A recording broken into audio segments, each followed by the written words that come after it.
Chapter 119. Everyone was talking at once. Of course, there were also those who speculated that Lin Jin had passed the first realm assessment. The possibility of this wasn't high, but it wasn't impossible either. Zhao Pai figured it out as well.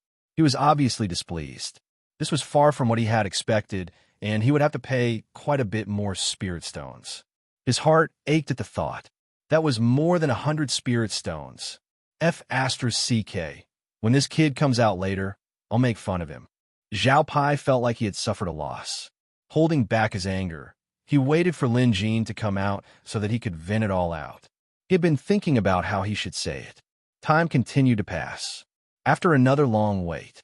Why isn't he coming out yet? This time, everyone was really surprised. Zhao Pai's expression was extremely ugly. While he was feeling a little uneasy, he was also feeling very curious. He was curious about what Lin Jin was doing inside.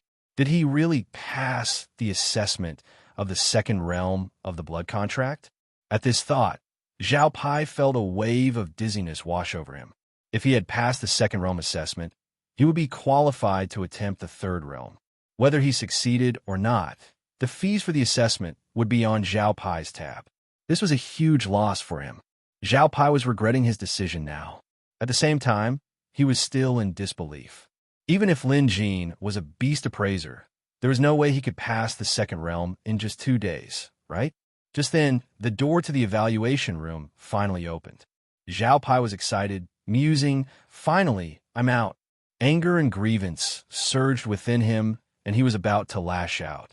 But to his surprise, it wasn't Lin Jin who came out. Instead, it was an evaluation elder. At this moment, the usually stern elder actually revealed an excited expression on his face. He ignored the others and directly took out a talisman and threw it upwards. Whoosh! The talisman transformed into a ray of light and bloomed in the air. After releasing the talisman, the elder turned around and hurried back to the evaluation room. This time, everyone, including Zhao Pai, was dumbfounded. What was going on? It was obvious that something had happened inside, but no one knew what exactly had happened. What was even more shocking was yet to come. Soon, a silhouette dashed past the crowd and landed. At the sight of it, everyone quickly saluted. It was Master Huangfu. In Maple City's Friar Association, he was at least one of the top 3 instructors and an expert with a blood contract at the 7th realm.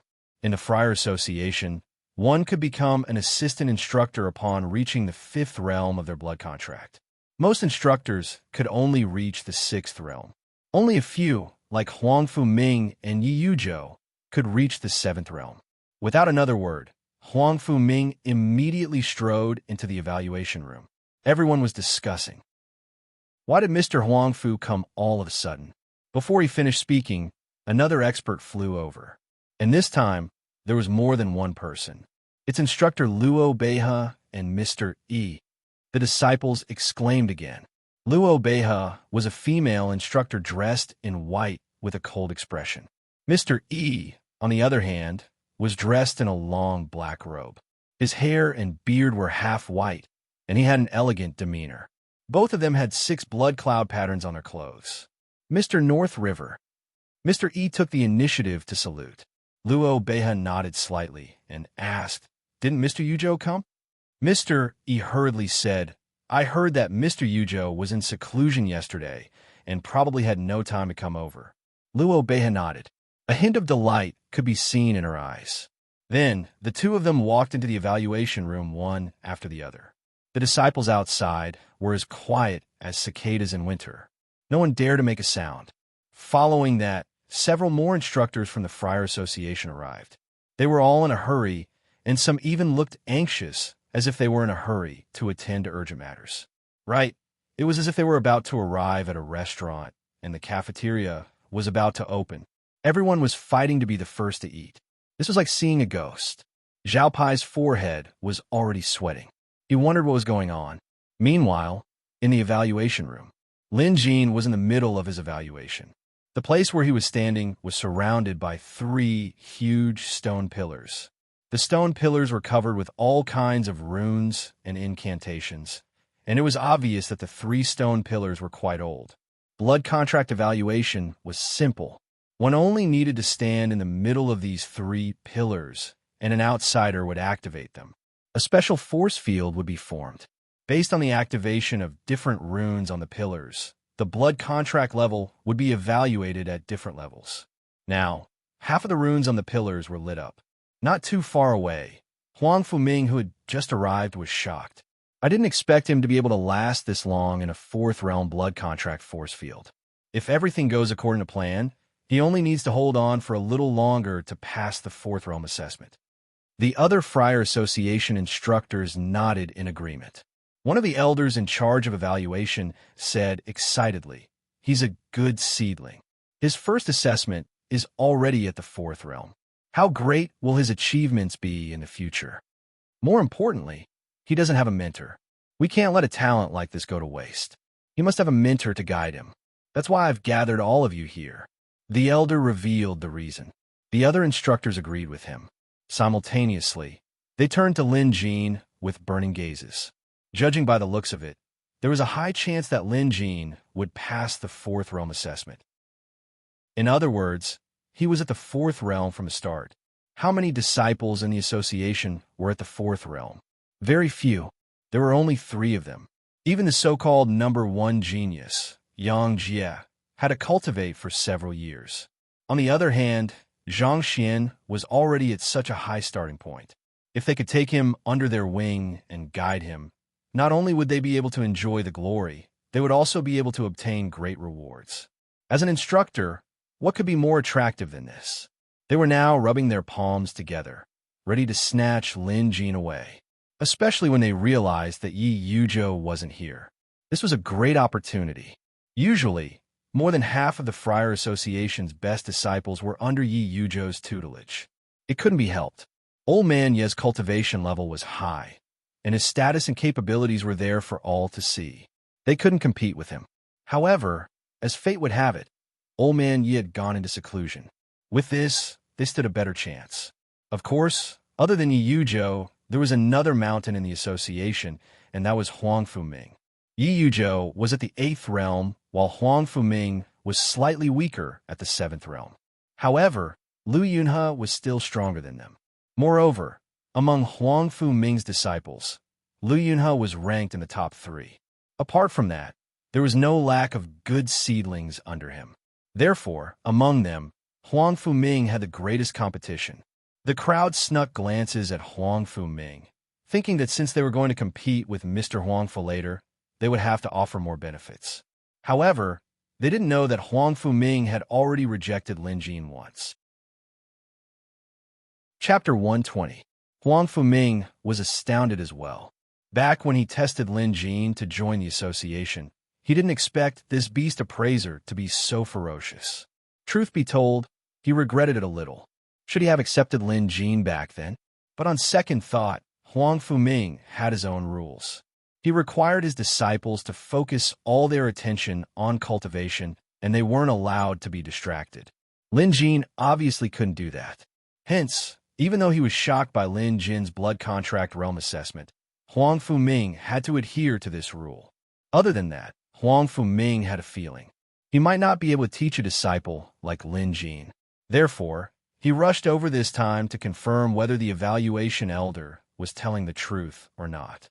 After observing for a moment, Huang Fuming turned around and left without a word. The other mentors were shocked. By the time they realized what was going on, Huang Fuming was already out of the assessment room. Why did Mr. Huang Fu leave? The mentors were puzzled. Although they didn't know the reason, it was a good thing that Huang Fuming wasn't competing. Just then, the evaluation elder said, "It's done. He has passed the blood contract 4th realm assessment." Inside the room, the glow on the 3 stone pillars gradually dimmed, and the powerful force field began to dissipate. Standing in the middle, Lin Jin opened his eyes. He seemed to be yearning for more. Maybe the 4th realm isn't my limit yet, Lin Jin mumbled to himself. Truth be told, he wanted to continue the assessment since he didn't have to pay for it. However, he knew that if he continued, he might pass the assessment and attain the 5th realm. But that would be troublesome. Blood contract 5th realm was beyond the scope of a disciple. If they didn't allow him to participate in the disciple tournament, Wouldn't that be a huge loss? Hence, so be it. His goal wasn't to show off, but to obtain a lesser dragon blood pill, so that Xiaohua could proceed to the next stage of perfect evolution. After exiting the formation, Lin Jin was startled. In the room before him stood a few people with burning gazes. Noticing the blood cloud patterns on their robes, Lin Jin snapped out of his daze. These people must be mentors from Maple City's Friar Association. Impressive. Achieving the 4th realm in your initial assessment. Young man, you're not bad. The evaluation elder couldn't resist praising Lin Jin. At the same time, he handed Lin Jin a disciple's uniform with 4 cloud patterns embroidered on it. One of the mentors couldn't help but speak up. Lin Jin, I know you're a freelance disciple who hasn't acknowledged a master yet. I can take you in as my disciple, and I guarantee that I'll give you private lessons every day. Right after he said that, another mentor next to him said, Teacher Qiao, you've only been an instructor for a few years, so you're still inexperienced. Lin Jin already has such a strong foundation, and you're afraid that you'll hold him back. If you become my disciple, I'll teach you everything I know. Teacher Wang, that's not right.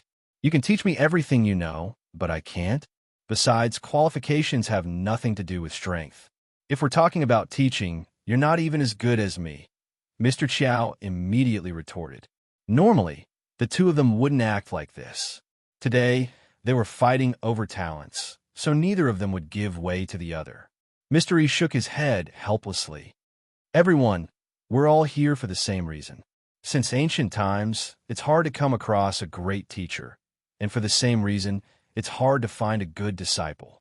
But we mustn't let our reputation fall because of this. Also, you have to ask Lin Jin if he's willing to acknowledge you as his master. If he's unwilling, all of this will be for naught. Mr. Qiao and Teacher Wang nodded and turned to Lin Jin. Mr. E then turned to Lin Jin and said, Lin Jin, I'm Mr. E. And these are, after introducing the mentors present, Lin Jin bowed to each of them. After the introductions, Mr. E continued, Everyone here is an official mentor of the Friar Association. Their blood contracts are on the 6th realm, and they each have their own specialties. If you'd like to be your disciple, you may pick one of them. Of course, if you're unwilling, we won't force you. This kind of treatment was obviously one of a kind. If the disciples outside were to find out about this, they would probably go crazy with jealousy. Lin Jin nodded.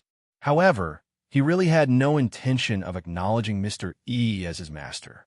Just as he was about to tell the truth, Luo Beihe suddenly said, Lin Jin, if you want to compete with Yang Jie, you should acknowledge me as your master.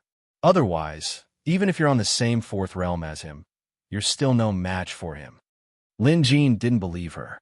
Whether it was beast combat or one-on-one combat, Lin Jin was confident in himself. Xiaohua and the coiled wire needle were where his confidence came from. Rumors about Lin Jin and Yang Jie had already spread throughout the Friar Association. Many mentors had heard about it too, so it was normal for Luo Beihe to know that Lin Jin and Yang Jie weren't on good terms. Using this to convince Lin Jin was a smart move. Luo Beihe was observant enough to see through Lin Jin's thoughts. She then said, I know you don't believe me, but it's the truth. Yang Jie is Mr. Yuzhou's chief disciple, and Mr. Yuzhou is the #1 mentor in Maple City's Friar Association. Yang Jie's capabilities are definitely beyond your imagination. Come to me, and I'll make you my chief disciple. I'll also teach you how to restrain Yang Jie. As she spoke, Luo Beihe had a smile in her eyes, looking determined. Lin Jin bowed. Luo Beihe smiled. Just as she thought Lin Jin was going to become her disciple, she heard him say, Thank you for the reminder, Mr. Beihe. And then, that was it. Luo Beihe's confident smile instantly froze. Lin Jin bowed to the mentors once more before leaving. He was actually rejected. Luo Beihe frowned deeply. She had always been a proud person, and this was the first time she took the initiative to accept a disciple. She didn't expect to be rejected. However, she was a mentor, so she wasn't narrow-minded enough to hold a grudge after being rejected. She wouldn't do anything like that. Still, she couldn't hold back her temper. You've got quite the personality. I like to see how a freelance disciple like you can compete with Yang Jie. Outside the assessment area, there was some news that the mentors were here to snatch their disciples. Lin Jin was the only one among them, so it was obvious who this disciple was. Obviously, only the most outstanding disciples would receive such treatment. Zhao Pai's face was drained of all color. Lin Jin's blood contract assessment might really be on the third realm. Otherwise, why would so many mentors be here to snatch his disciple? Zhao Pai was no longer in the mood to cause trouble for Lin Jin. If Lin Jin's blood contract assessment was on the third realm, he might have to pay a hefty price. The total cost of the first, second, and third realm assessments was 250 low-grade spirit stones. Even for him, this was a huge sum. Zhao Pai regretted it. If he had known this would happen, he wouldn't have listened to Chun Sheng and come looking for trouble with Lin Jin. Looking up, Zhao Pai could no longer see Chun Sheng. He didn't even have the strength to curse. Just then, Lin Jin came out. Zhao Pai shuddered as he looked at Lin Jin. Lin Jin looked back at him before walking over with a smile and patting Zhao Pai's shoulder courteously. "Brother Zhao, thank you for spending so much on me this time." Having said that, he left. Soon, news of Lin Jin reaching the fourth realm of his blood contract arrived. Upon hearing this, Zhao Pai felt like he was struck by lightning. Unable to hold on any longer, he fainted. Chapter 121. It wasn't necessary for Lin Jin to become a disciple of the Friar Association. The Museum of Deadly Beasts had many methods to improve his blood contract realm, and they were all top-notch ancient ones. Why would he need to be a disciple? If he were to become a disciple, it would be the same as using a curse to tie himself up. It wasn't worth it. It wasn't worth it at all. There was also the risk of exposing his secret. Hence, Lin Jin's strategy was to avoid becoming a disciple and keep a low profile until the disciples' tournament. Then, he would be able to pocket the dragon blood pill. When that happened, he could even withdraw from the Friar Association. However, Luo Beihe's words reminded Lin Jin not to underestimate his opponent. Yang Jie definitely didn't rely on luck to become the #1 disciple. Moreover, his mentor was Maple City's Friar Association's #1 expert, Yi Yuzhou. Perhaps his seclusion this time was to research some new tricks. He had to be cautious. Now that his strategy was set, it was time for tactics. In the Disciples Tournament, Yang Jie would undoubtedly be his main opponent. Lin Jin had a conflict with him before. Back then, they had used the coiled wire needle and both sides had suffered injuries. However, this didn't mean that the coiled wire needle wasn't powerful. On the contrary, Lin Jin had yet to unleash its full potential. Hence, before the battle, he could further cultivate the coiled wire needle. This was his own offensive technique. He also needed a defensive spell. This required cultivation. In beast combat, Lin Jin had a feeling that if it was just a simple battle, Yang Jie's pet beast would definitely be no match for Xiaohua. However, the Friar Association's beast combat wasn't just a battle between pet beasts. There were all sorts of enhancement spells. For example, Berserk, Bloodlust, Mammoth Enchantment, Wind Agility, and more. There were at least dozens of such spells. Spells like these that could be used on pet beasts were the most important. And in this aspect, Lin Jin knew that there was a clear gap between him and Yang Jie. Hence, he had to improve on this aspect in the coming days. Lin Jin hurried to the spirit library. There were all sorts of calligraphy books here, and there were plenty of enhancement spells in the Museum of Deadly Beasts. Lin Jin planned to browse through the books in the Friar Association's collection. When it came to spells, quality was more important than quantity. It had only been half a day since Lin Jin came to the spirit library, but his status was completely different now. At the sight of the 4 cloud patterns on Lin Jin's disciples' robes, the surrounding disciples instinctively made way for him with reverence. Blood Contract 4th Realm was the highest level a disciple could achieve. Among all the disciples in Maple City's Friar Association, only 3 had reached this realm, and Lin Jin was the 4th. The elder guarding the door was also stunned. He sized Lin Jin up and nodded profusely. Once inside, Lin Jin headed straight for the spell-related library. Along the way, all the disciples they met took the initiative to make way for them and bowed to them. No one dared to sneer or whisper to each other. In a place like the Friar Association, strength was everything. As Lin Jin walked, he checked Xiao Hua's attributes in the museum. The museum's appraisal and explanation of pet beasts were extremely detailed. How detailed was it? There was even a detailed explanation of what kind of enhancement spell was cast on the pet beast to achieve the greatest effect. In other words, the same spell cast on different pet beasts could result in vastly different effects. Xiao Hua was a fire wolf with a pure fire attribute. The most suitable enhancement spell for him was Fire Spirit Possession. Fire Spirit Possession was a double-edged spell. In other words, not only could it enhance one's own pet beast and enhance its fire attribute, but could also enhance another's pet beast, burning them in flames and inflicting unbearable pain. As long as the pet beast needed it, the museum would automatically generate a spell. Lin Jin was currently flipping through the detailed explanation of the Fire Spirit Possession spell. Then he found the corresponding Fire Spirit Possession spell in the Friar Association's Spirit Library. Comparing the two, it was obvious that the museum's Fire Spirit Possession was more detailed. Not only was it more advanced in terms of understanding of the spell, but the cultivation method was also more advanced. One of them was a booklet with only a dozen or so pages, while the other one had over 100 pages of detailed introductions. It was clear which one was stronger. Lin Jin shook his head and was about to put the Spirit Library's Fire Spirit Possession back on the shelf. However, a voice rang out beside him. "Senior, are you also cultivating the Fire Spirit Possession spell?" The voice was crisp. Lin Jin turned to see a baby-faced girl whose head only reached his chest. She was dressed in a red shirt and pants. Judging by her age, she was at most 13 or 14 years old, definitely younger than Lin Jin. However, this little girl was wearing a disciple robe with 4 blood cloud patterns just like him. Lin Jin recalled Lu Yunhe mentioning that in Maple City's Friar Association, there were only 3 disciples who had reached the 4th realm of their blood contract. One of them was Yang Jie, rank number 1, Lu Yunhe, rank number 3, and Xue Bauer, rank number 2. Needless to say, this little lowly must be Xue Bauer. Who knew she was so young? Beside Xue Bauer was a rather large fire wolf beast. No, it wasn't even pure fire. With Lin Jin's current abilities, even without the Museum of Deadly Beasts, he could tell that this fire wolf had 2 attributes based on his experience and eyesight.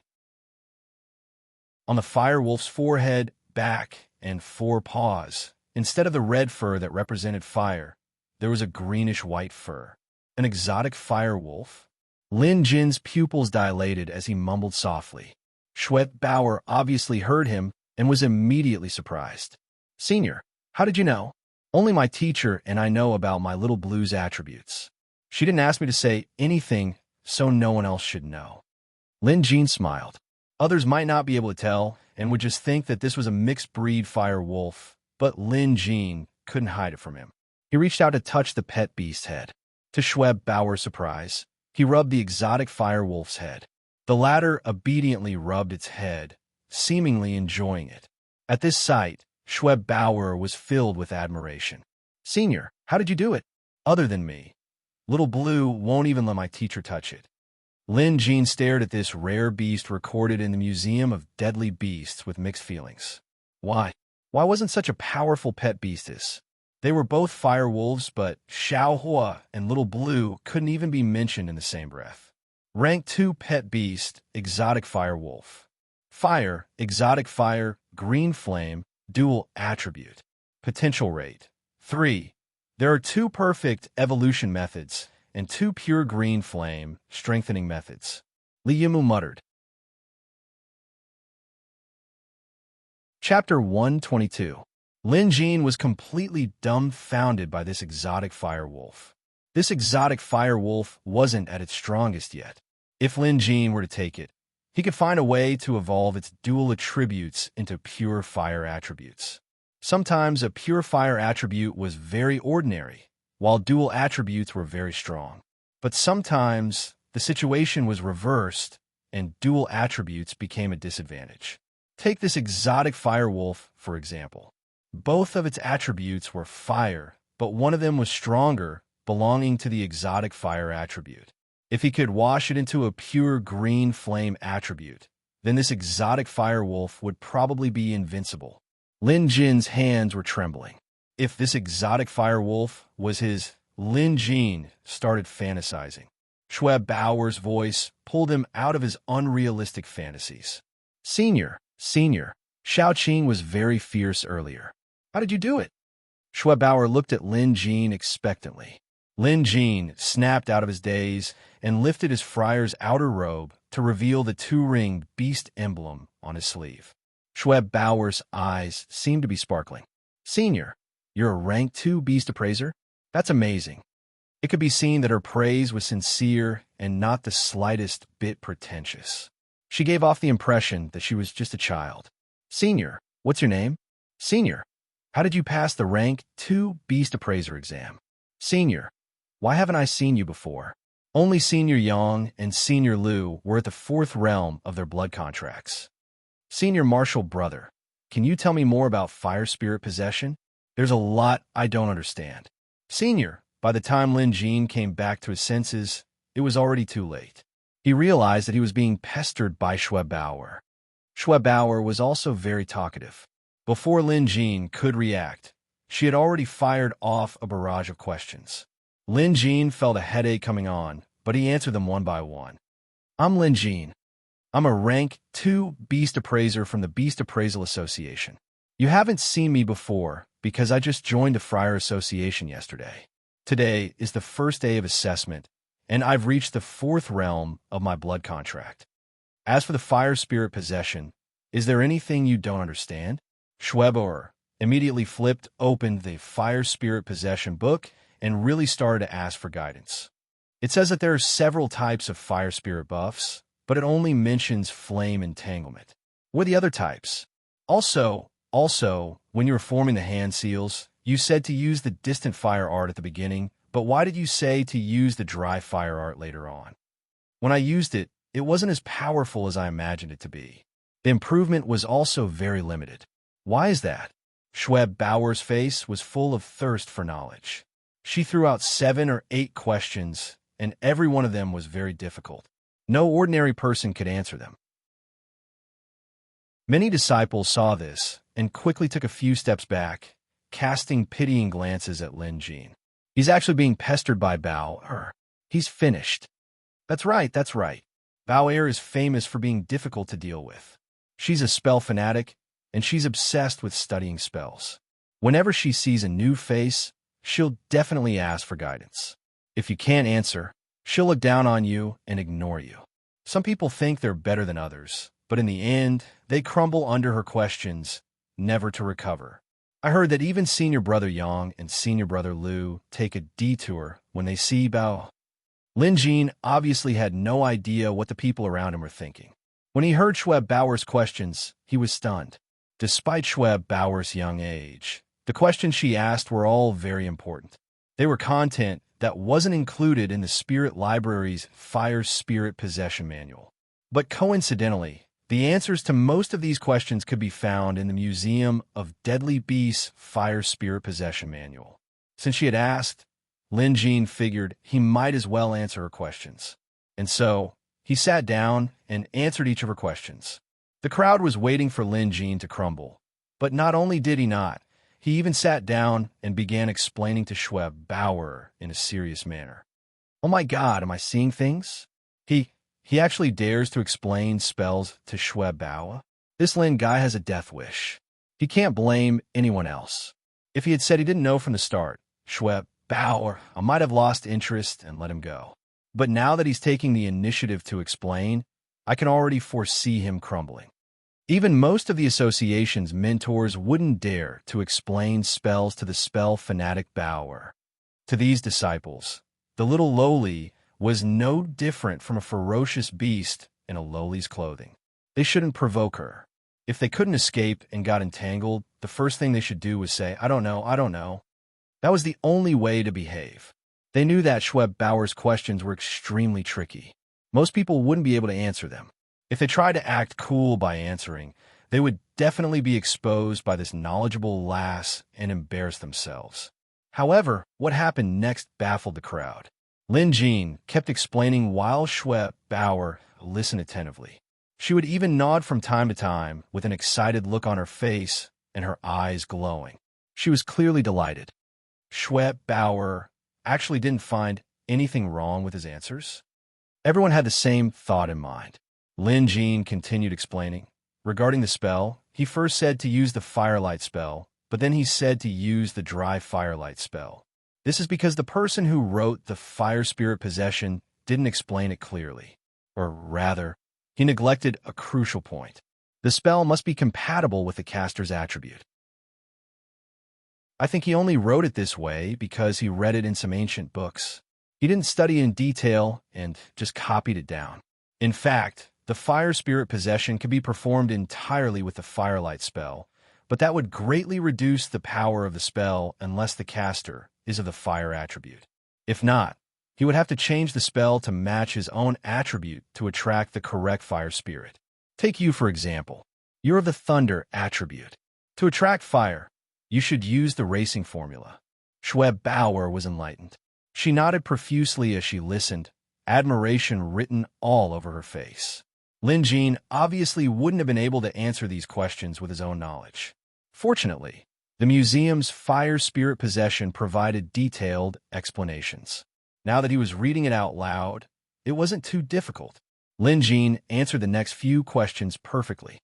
Shui Bauer pondered for a moment before throwing out 3 more questions. These 3 questions were obviously more difficult, but no matter how difficult they were, they couldn't stop Lin Jean. He answered them one by one. This time, even Shui Bauer had to ponder for half a day to verify her answers. She even lowered her head in contemplation without making a sound. Lin Jean saw this and mused, "This is my chance." She didn't notice him getting up. He took a step forward, and she didn't notice him. If he didn't leave now, when would he? Lin Jean didn't want to be pestered by this little lowly for more questions. He strode away at once. The crowd was dumbfounded. This was their first time seeing Shui Bauer being controlled by someone. A long while after Lin Jean left, Shui Bauer finally figured out the answer. But when she looked up, Lin Jean had already disappeared. Chapter 123. By the time Lin Jean left the Friar Association, the sky had turned dark. Lin Jean didn't go anywhere else and headed straight home. On the way back, he was pondering over the fire spirit possession buff spell. The Museum of Deadly Beast had a detailed explanation of this spell, but Lin Jean still had to work hard to cultivate it. Lin Jin's attribute was fire. His name was based on the 5 elements. As the saying went, burn all forests, devour the heavens. His surname was Lin, hence the name Jean. Hence, he could use the regular firelight spell to draw fire, but to improve it further, he would have to use the true firelight formula. Next, he would have to master the true firelight formula to maximize the power of the fire spirit possession spell. Back home, Lin Jean went to the beast pen to take a look. The shadow wolf was recovering well, while Goldie had gone off to have fun somewhere. Lin Jean knew that once night fell, the little guy would surely return. Xiaohu went to his usual spot in the beast pen and lay down. Running around with Lin Jean for the entire day was tiring. Then, Lin Jean remembered that today was an unusual day.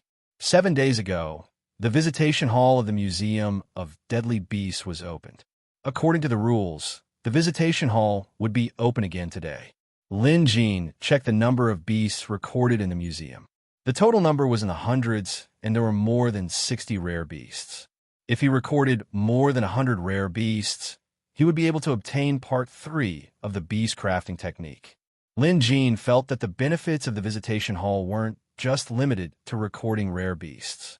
Visitors could also ask for various requests regarding pet beasts from the museum, such as treatment methods or evolution methods. Of course, these requests weren't free either. If Lin Jean needed something, he could ask for it from these visitors. Lin Jean remembered that the visitation hall would be open around 7 in the afternoon, which was between 7 to 9 in the evening. Clearly, Lin Jean wasn't the only one waiting for the visitation hall to open. Jade Dragon Kingdom, Jade Dragon City. Inside the palace, 7th Princess He Qing was ready.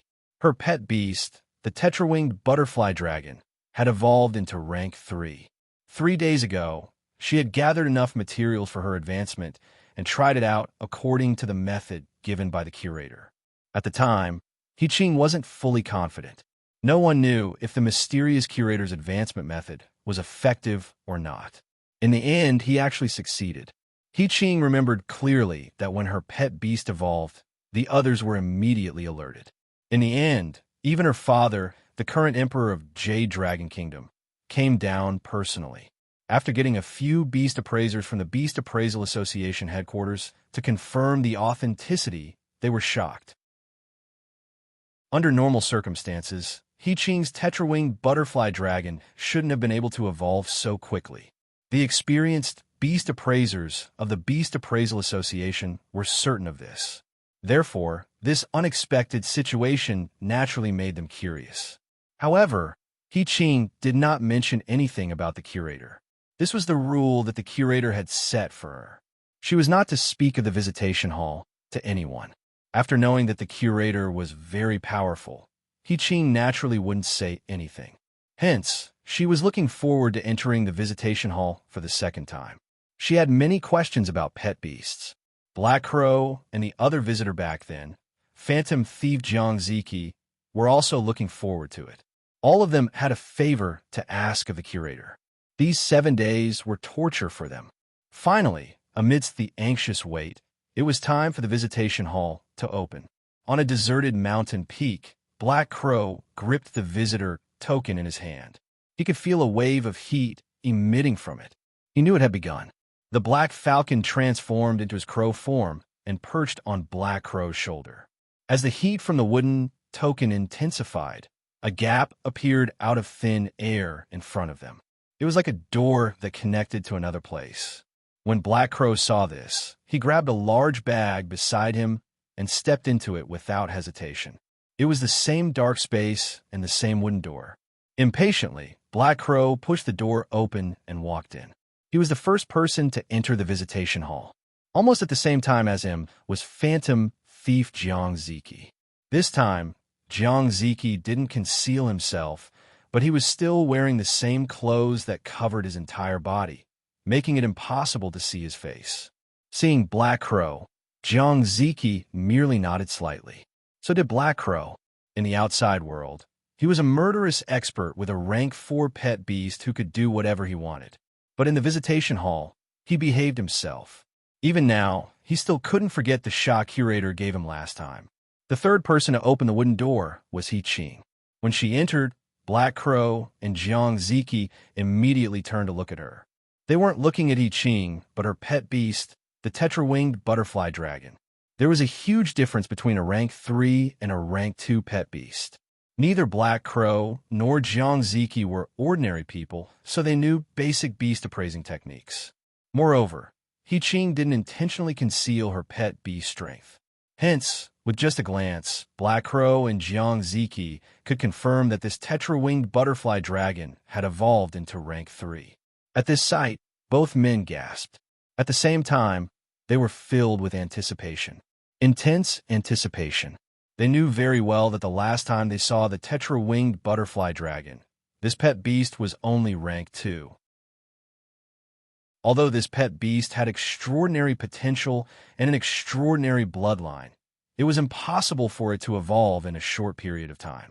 But now, the impossible had become possible. This was because the evaluation report curator gave to the tetra-winged butterfly dragon had detailed the evolution method. Now that the tetra-winged butterfly dragon had managed to evolve in just 7 short days, this proved just how remarkable curator was. They turned to the steel door on the 2nd floor in unison, waiting for the mysterious and powerful curator to arrive. However, before the steel door on the 2nd floor was pushed open, several wooden doors on both sides of the 1st floor began to move. First, the wooden door with the number 8 written on it was pushed open by someone beside Black Crow.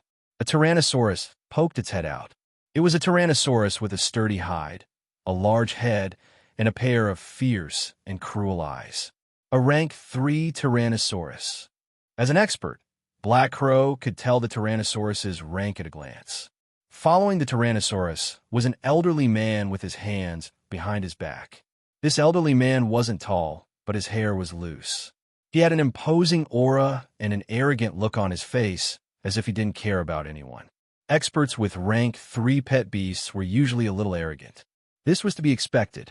After the elderly man entered, he scanned his surroundings and sneered. Humph, trying to act mysterious. What kind of place is this? His tone was unfriendly. Obviously, no one paid him any attention. Jiang Ziki had a cold personality and wasn't good at communicating. He was definitely a taciturn person. Black Crow was even more so. When it came to arrogance, who could compare to him? Chapter 124. After his first setback with the curator, Black Crow could be arrogant and cocky elsewhere. But in the visitation hall, he behaved himself. Not only did he retract his aura, but he also instructed the Black Falcon to do so. He didn't need to say this out loud. The Black Falcon had been scared out of its wits last time and was even more obedient than Black Crow. He-Ching couldn't resist saying to the old man who just arrived, "Sir, please lower your voice. The curator won't be happy when he arrives." Curator? What curator? Who dares to put on airs in front of me? The old man had a fiery temper, and so did his pet beast. It grew to a height of 10 feet and let out a ferocious roar, looking menacing. He-Ching shook her head helplessly and kept quiet. Since the old man wasn't going to listen, she couldn't say anything else. But no matter who it was, the curator would surely behave himself when he arrived. Just then, door number 9 was pushed open. It was a newcomer. It was a woman who entered through door number 9. She looked to be in her 30s at most. She was a charming young woman, but her expression was wooden. She was carrying a swaddle, and after entering, she only glanced around before focusing her attention on the swaddle in her arms. She could be heard humming a nursery rhyme. Baby don't cry, baby don't make a fuss. Baby is mommy's cotton jacket. Everyone was dumbfounded. Why was there a young woman here? How could an ordinary person come in? He-Ching felt that they were all invited by the curator. They were all elites, so it was strange for an ordinary woman to suddenly appear with a child. However, she soon realized that Black Crow, the strongest among them, seemed to have remembered something and moved away from the woman. It wasn't just Black Crow. Jiang Ziki was the same. He felt that this woman was a monster.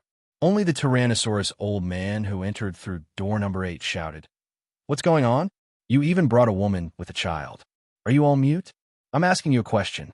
In the next moment, the old man realized that the few people from before were looking at him in horror, as if they had seen a ghost. The old man was stunned. He quickly realized that they weren't looking at him, but behind him. He immediately turned around. The woman who was carrying the swaddle was now standing behind him. She raised her head and stared at the old man with an extremely strange expression. With just a glance, the irascible and arrogant old man felt as if he had fallen into an ice cave. From his head to his toes, he was thoroughly cold. "Sure, you're disturbing my sleep." It was a simple sentence, but sent chills down one's spine when they heard it. This woman's expression, gaze, and tone were simply superb. Most importantly, when did she arrive? Moreover, why was his aura so terrifying? Even his pet beast, the Tyrannosaurus, sensed something. It shrunk its neck and stared fearfully at the swaddle in the woman's arms. The Tyrannosaurus elder's body stiffened. He had a feeling that if he raised his voice again, he might die. Perhaps he was lucky, but at this moment, the wooden door number 10 was pushed open. Because of this, the horrifying woman's attention was attracted, and he had the chance to retreat away from the horrifying woman. Wooden door number 10 opened, and a cloud of mist gushed out. An old man with an extraordinary aura walked out from mist. Upon closer inspection, one could see a huge shadow behind him. Yi Yujo studied the scene before him curiously. A few minutes ago, he was still in seclusion, teaching Yang Jie cultivation. But to his surprise, he sensed something strange with his pet beast, so he went to check on it. To his surprise, his pet beast was being sucked into a crack that had appeared out of thin air. Who was Yi Yujo? He was the #1 expert of Maple City's Friar Association with a blood contract at the 8th Realm. Not many people had seen his pet beast's true appearance before. When he noticed this anomaly, he immediately rushed forward and entered the crack. Then, he saw a wooden door with the number 10 written on it. Yi Yujo had encountered many dangers in his life. Even in such a bizarre situation, he remained calm and unwavering. After entering the door, he saw the scene inside. There were people and beasts, and there were quite a few of them. At first glance, he saw a woman carrying a swaddle walking toward him. The woman was still mumbling, "I told you to be quiet or else you'll disturb my baby's sleep." I finally managed to coax him to sleep, but why won't you listen? Why won't you listen? Yi Yujo immediately sensed danger. But even so, he didn't panic. With a sweep of his sleeve, the mist behind him gathered and condensed into a wall 5 feet in front of him. Cloud wall of mist. This was a very powerful defensive magical art. Although it was just a thin wall of mist, its hardness was comparable to a brick wall. It could withstand ordinary magical arts, and even the attacks of wild beasts would not be able to shake it. However, such a high-grade spell was instantly disintegrated by an invisible force as the woman moved forward. In fact, it even shattered with a cracking sound. Yi Yujo was shocked. He knew this woman wasn't simple, but he didn't expect her to be this strong. Thousand Cloud Lock.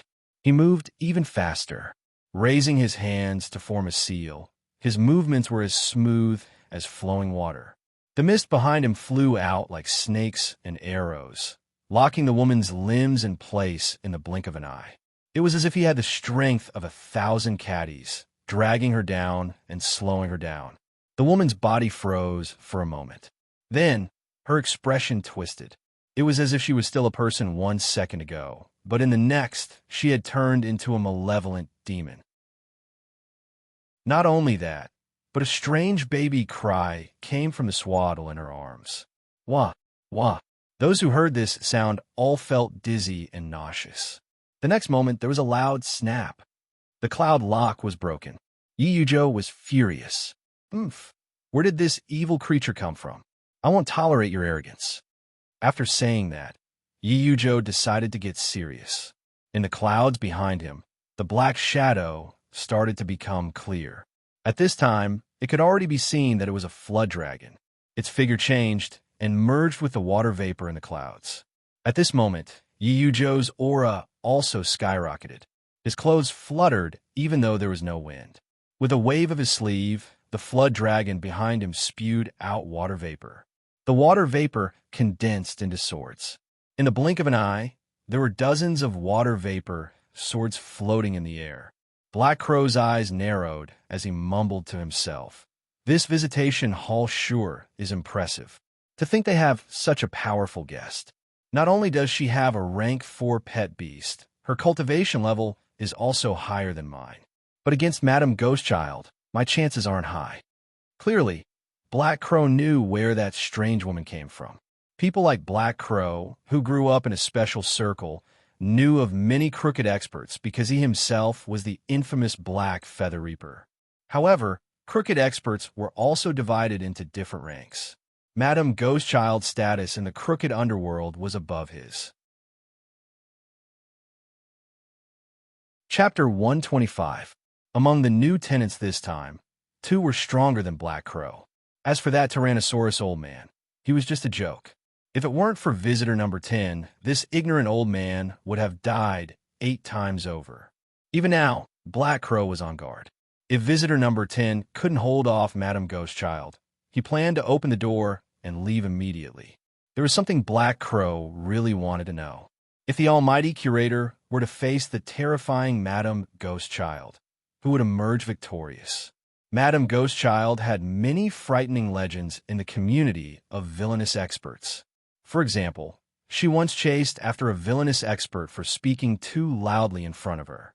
Naturally, the villainous expert was no match for her, so he fled, thinking that he would be safe once he returned to their lair. Who knew that Madame Ghostchild would chase after him into their lair and kill more than a dozen famous villainous experts? Each and every one of them died a gruesome death. Some people said that the baby in Madame Ghostchild's arms was a peak rank 4 pet beast. As for what kind of pet beast it was, no one knew, because no one dared to lift the swaddle to find out. Visitor number 10 was strong. His flood dragon pet beast was also rank 4, and his cultivation was impressive. Even so, he seemed to need to go all out against Madame Ghostchild. On the other hand, Madame Ghostchild wasn't even using her full strength. Inside the visitation hall, the two experts were in the midst of a duel. Yi Yujo performed a spell, and his water swords started flying. Madame Ghostchild's expression was ghastly while the cries of the baby in her arms grew increasingly terrifying. The baby has been woken up. It's all your fault. All of you must die. All of you must die. Madame Ghostchild screamed hysterically. The next moment, she let out a shrill shriek. Several invisible shockwaves rippled out and collided with Yi Yujo's water swords. A series of explosions rang out. Dozens of flood dragon water swords exploded. Yi Yujo's expression changed. Sensing danger approaching, he quickly retreated. At the same time, the flood dragon in the clouds behind him swam and revealed itself to protect him. Blood spurted out. The part of Yi Yujo's body that the flood dragon was protecting was slashed open. The wound was so deep that bone could be seen. Even the flood dragon's tough scales couldn't withstand the attack. Yi Yujo widened his eyes and pointed a finger at the air. With a flash of white light, Madame Ghostchild let out a low grunt. Her clothes were torn at the chest area, but it seemed like a force had absorbed most of the impact for her. Her clothes were only torn, but she wasn't seriously injured. All of this happened in the blink of an eye. Apart from Black Crow, the others couldn't even see the two experts' movements clearly. Although they couldn't see clearly, they knew that visitor number 9 and 10 weren't easy to deal with. At that moment, Madame Ghostchild's expression turned horrifying. From the swaddle in her arms, a tiny hand covered in white fur reached out. On the other side, Yi Yujo's expression was also cold as he formed a sword seal. Next, the WY opened its mouth and spat out a clump of floating water. Streams of water gathered before Yi Yujo to form a sword. Even before the sword was fully formed, it was already unstoppable. It was obvious that the two of them were going to fight with their lives on the line. Visitor number 8, the Tyrannosaurus old man, was now leaning against the wall. His face was pale. He had tried to open the wooden door that he came from. In the end, he found that he couldn't open it at all. This terrified him to no end. His arrogant demeanor from before was nowhere to be seen. Even if he wanted to let out a fart, he wouldn't have the guts to do so. All he could do was hold it in. Silence. Even a pin drop could be heard. But everyone knew that this was the prelude to a massacre. Just as the battle was about to begin, the steel door on the second floor that had been tightly shut all this time was pushed open. In this environment, the sound of the steel door opening was extremely ear-piercing. Upon hearing this noise, He Qing, Black Crow, and Jiang Ziki, who had been in the living room for the second time, turned to the second floor in shock. The other three, the Tyrannosaurus old man, Madame Ghostchild, and Yi Yujo, looked over as well. Lin Jin pushed the steel door open and saw the situation on the first floor. There were 3 old visitors and 3 new visitors. Lin Jin had no idea what had happened here. Right now, he was using a new persona that he had carefully chosen. For this new look, he had spent several hours molding his face. Dressed in a fitting robe, his black and white hair was tied up in a bun, and he wore a 9-starred sun and moon crown on his head. On his face, he wore a Vulcan mask. That's right. After molding his face for so long, Lin Jin wasn't satisfied with any of them. In the end, he decided to wear a mask. There were many benefits to wearing a mask. The first was that it gave off a sense of mystery. As the curator, he must have a sense of mystery. In addition, wearing a mask would only make him feel more oppressive. Lin Jin was certain of this. Just look at the statues in the temples. Which one of them looked like a normal person? Those faces, be they kind, stern, or murderous, could all be considered a mask. Hence, Lin Jin chose the Vulcan mask. This Vulcan mask looked mighty and domineering. The face of a ferocious beast was smeared in red paint, and its eyes and fangs were constantly burning with flames. It was a terrifying sight to behold. Lin Jin was undoubtedly satisfied with this image. Putting on an act, he walked out with his hands behind his back and said in a hushed voice, "Welcome to my visitation hall, everyone." He Qing was the first to greet him. Greetings, curator. Black Crow was the second. Greetings, curator. Jiang Ziki wasn't good with words, so he merely bowed respectfully. Compared to the three veteran visitors, the three newcomers didn't have the same awareness. The Tyrannosaurus old man wanted to curse, but was afraid of startling Madame Ghostchild, so he could only swallow his words. Lin Jin's arrival shocked Yi Yuzhou and Madame Ghostchild as well. The reason for their astonishment was that their flood dragon had shrunk back into the mist and was shivering. The other was seeing a tiny white hand reaching out from the swaddle and retracting it at lightning speed. At the same time, the baby stopped crying and throwing a tantrum, pretending to be asleep. What did it mean to be a veteran? Yi Yuzhou reacted quickly. He straightened his expression and looked at the curator. Meanwhile, Madame Ghostchild's facial features returned to normal. She even tidied up her clothes and hair accessories before smiling. The battle was over in an instant. It was as if nothing had happened. Welcome, the six of you, to the Museum of Deadly Beasts. The same rules apply. Here, you may ask any questions regarding pet beasts, and I will answer them. However, these answers are not free. You'll have to provide the fur or blood of the corresponding pet beast. After Lin Jin said that, He Qing eagerly raised her hand and said, Curator, you're really amazing. I tried the evolution method you gave me when I went back, and Little Butterfly really did evolve. Lin Jin nodded.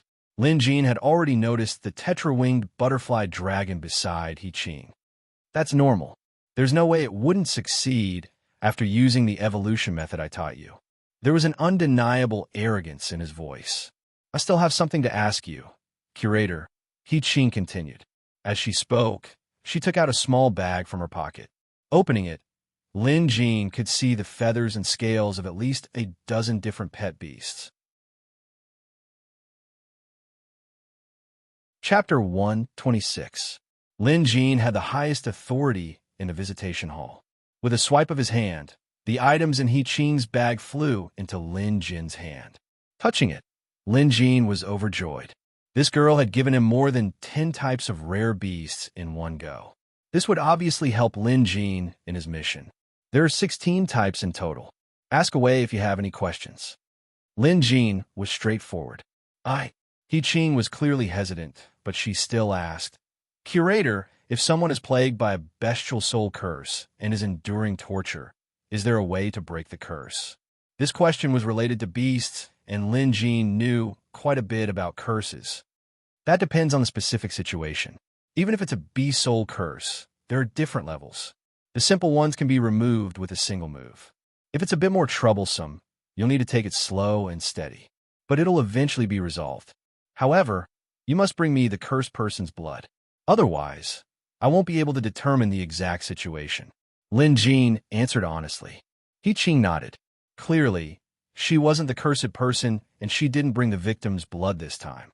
However, after some thought, she asked, the next time I come, I'll definitely bring her blood.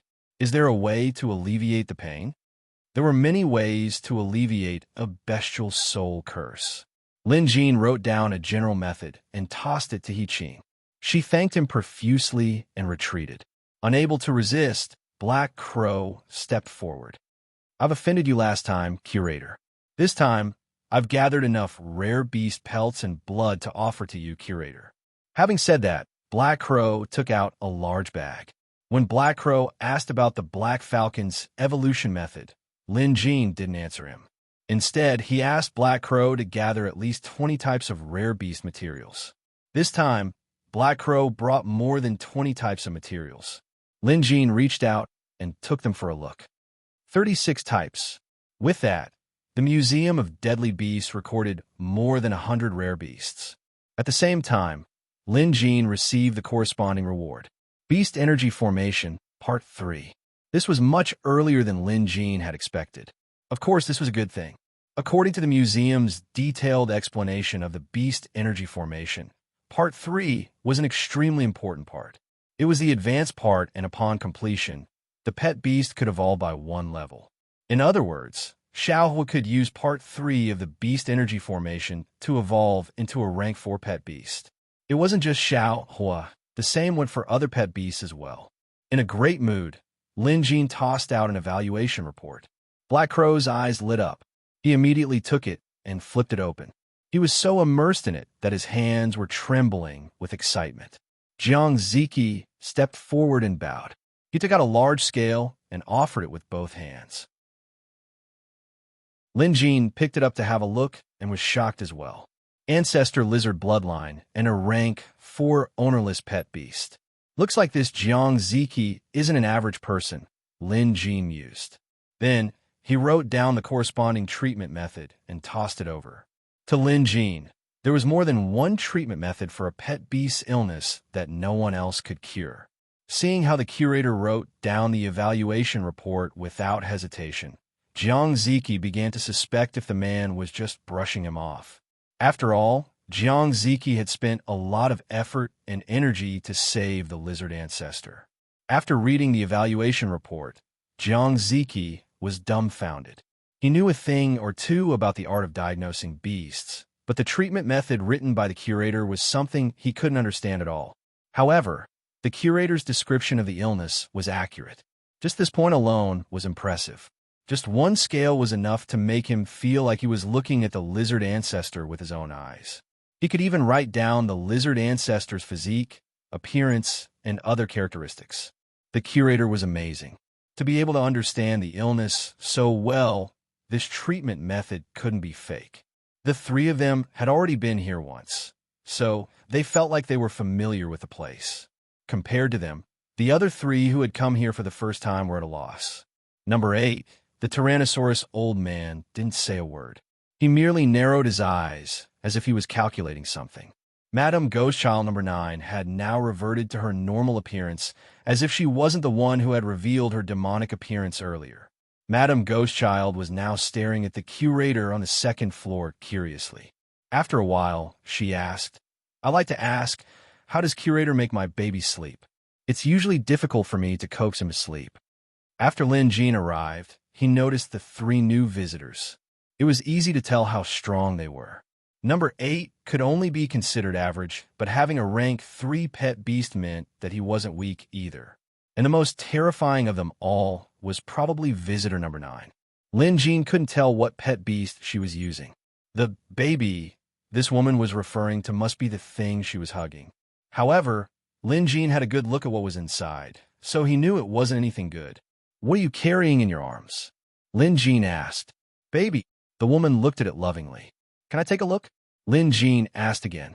The baby she was referring to was probably this woman's pet beast.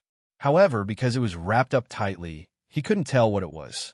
"I might have to trouble you to come closer and take a look, curator." The woman smiled, looking as harmless as the daughter-in-law next door. In the visitation hall, Lin Jin had absolute authority, so he wasn't worried about her playing any tricks. If she did, she would be the only one who would suffer. Holding the curator's token, Lin Jin leaped down and approached the woman. "Be careful. This woman is a villainous expert." Visitor number 10, Yiyujo, couldn't help but warn this curator when he saw him walking over so casually. From the earlier duel with Madame Ghostchild, he had a good understanding of her tactics. Objectively speaking, Yiyujo had absolute confidence in her cultivation level and the purity of her spells. But when it came to power and various strange tricks, the woman undoubtedly had the upper hand. In the earlier duel, Yiyujo's side had suffered quite a bit. The thing in the woman's arms was definitely not a child, but an unknown monster. If one didn't take precautions and approached recklessly, no matter how strong one was, there was still a chance of losing. Lin Jin turned to glance at the old man, and found this old man to be a nice person. After thanking him, he continued forward. Again, no matter who it was, no one could cause any trouble in the visitation hall. Outside, everyone here was a big shot. Even that Tyrannosaurus elder might be able to suppress Lin Jin. But in the visitation hall, Lin Jin was a god. Yiyujo didn't say another word. Based on his observation, the owner of this visitation hall, the curator, was no ordinary person. Not even an average person could have the supernatural power to create a place like this and invite all of them here. Since this curator didn't seem to mind, he must have something up his sleeves. Lin Jin might as well see what tricks he had up his sleeve. Walking up to the woman, Lin Jin nonchalantly reached out to lift the swaddle. Chapter 127. Lin Jin's movement was casual, as if he wasn't prepared. Everyone's eyes were on Lin Jin. They had witnessed how terrifying Madame Ghostchild was earlier. Not only was she a devious person, but she was also mentally unstable. However, Madame Ghostchild no longer had that deranged look on her face. She now looked no different from a normal person. Lin Jin flipped open the swaddle and glanced at it. Then, to everyone's astonishment, he reached his hand inside. Even Yi Yujo's hair stood on end at the sight. It didn't take a genius to figure out that the thing inside the swaddle was nothing good. If it were him, he would never have the guts to put his hand inside. But the curator didn't just put his hand inside. He even seemed to be pinching the thing right in front of Madame Ghostchild. Then he said something. "Isn't it sleeping soundly? I pinched it, but it didn't wake up." At this distance, Lin Jin and Madame Ghostchild were very close. Their faces were only half a foot apart. From this distance, Madame Ghostchild was instantly defeated when their eyes met. Her eyes looked down, and she lowered her head. Lin Jin continued, "It's probably just being naughty for not sleeping. If you do this again, bring it to me, and I'll coax it for you." Madame Ghostchild chuckled dryly, unable to conceal the shock in her eyes. At this, Yi Yujo and the others could tell what was going on. Madame Ghostchild definitely didn't have good intentions when she allowed the curator to approach her. But to their surprise, the thing in her arms was so timid before the curator that it didn't even dare to resist. They had clearly seen the curator pinching it a few times, and it was quite forceful. This also proved that the curator was truly impressive. Yi Yujo was clearly curious about this visitation hall. He took a closer look at the other visitors, and none of them were kind. Even the weakest pet beast was rank 3. There was also that man dressed in black with a raven perched on his shoulder. His aura was even more terrifying. The murderous aura he exuded wasn't something an average expert could cultivate, especially that raven. Although it looked ordinary, according to his soaring cloud flood dragon, the most terrifying creature in the visitation hall was the baby in the swaddling clothes. That raven was the second most terrifying creature in the entire visitation hall. From the looks of it, the fact that the soaring cloud flood dragon was so wary of these two pet beasts meant that they were at least rank 4. Usually, rank 4 pet beasts were a rare sight. Some smaller countries didn't even have rank 4 pet beasts guarding them. But today, in this tiny visitation hall, there were 3 rank 4 pet beasts. Yi Yujo thought even more highly of this curator. In Yi Yujo's opinion, this person's aura was definitely the #1 expert he had ever seen. Lin Jin approached the Tyrannosaurus old man. Since he was already here, he might as well take a look at the pet beasts of these new visitors. Right, when Lin Jin saw that baby earlier, he was shocked. However, he was wearing a mask, so no one could see his expression. It wasn't a baby at all, but a baby-faced spider the size of a baby. The Museum of Deadly Beasts had given it this name. Baby-faced spider. Its back looked like a child's face, and it even had facial features. As knowledgeable as Lin Jin was, it was his first time seeing such a horrifying pet beast. What was even more ridiculous about this baby-faced spider was that its legs looked like a child's hands, covered in white fur. If one didn't take a closer look, they might mistake this thing for a deformed child. To think that this ugly spider was actually a rank 5 pet beast. This was what surprised Lin Jin the most. This rank 5 meant that it was above rank 4, but not yet rank 5. After a detailed appraisal, the museum concluded that this pet beast used to be a rank 5 pet beast.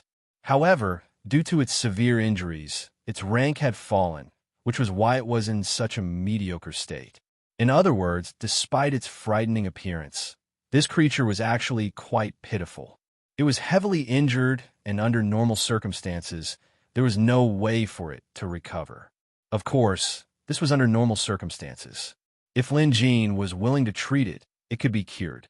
At that moment, Lin Jin approached the Tyrannosaurus old man. The latter looked uncomfortable, as if he was afraid, but didn't dare to show it. Lin Jin wasn't interested in the Tyrannosaurus old man. He was just here to record his pet beast. He reached out to touch the giant Tyrannosaurus. But then, something unexpected happened. The Tyrannosaurus, who had shrunk into a corner and was trembling in fear, suddenly rolled his eyes and fainted. Lin Jin was stunned. Am I that scary? However, on second thought, the other pet beasts were indeed behaving differently when they saw him this time.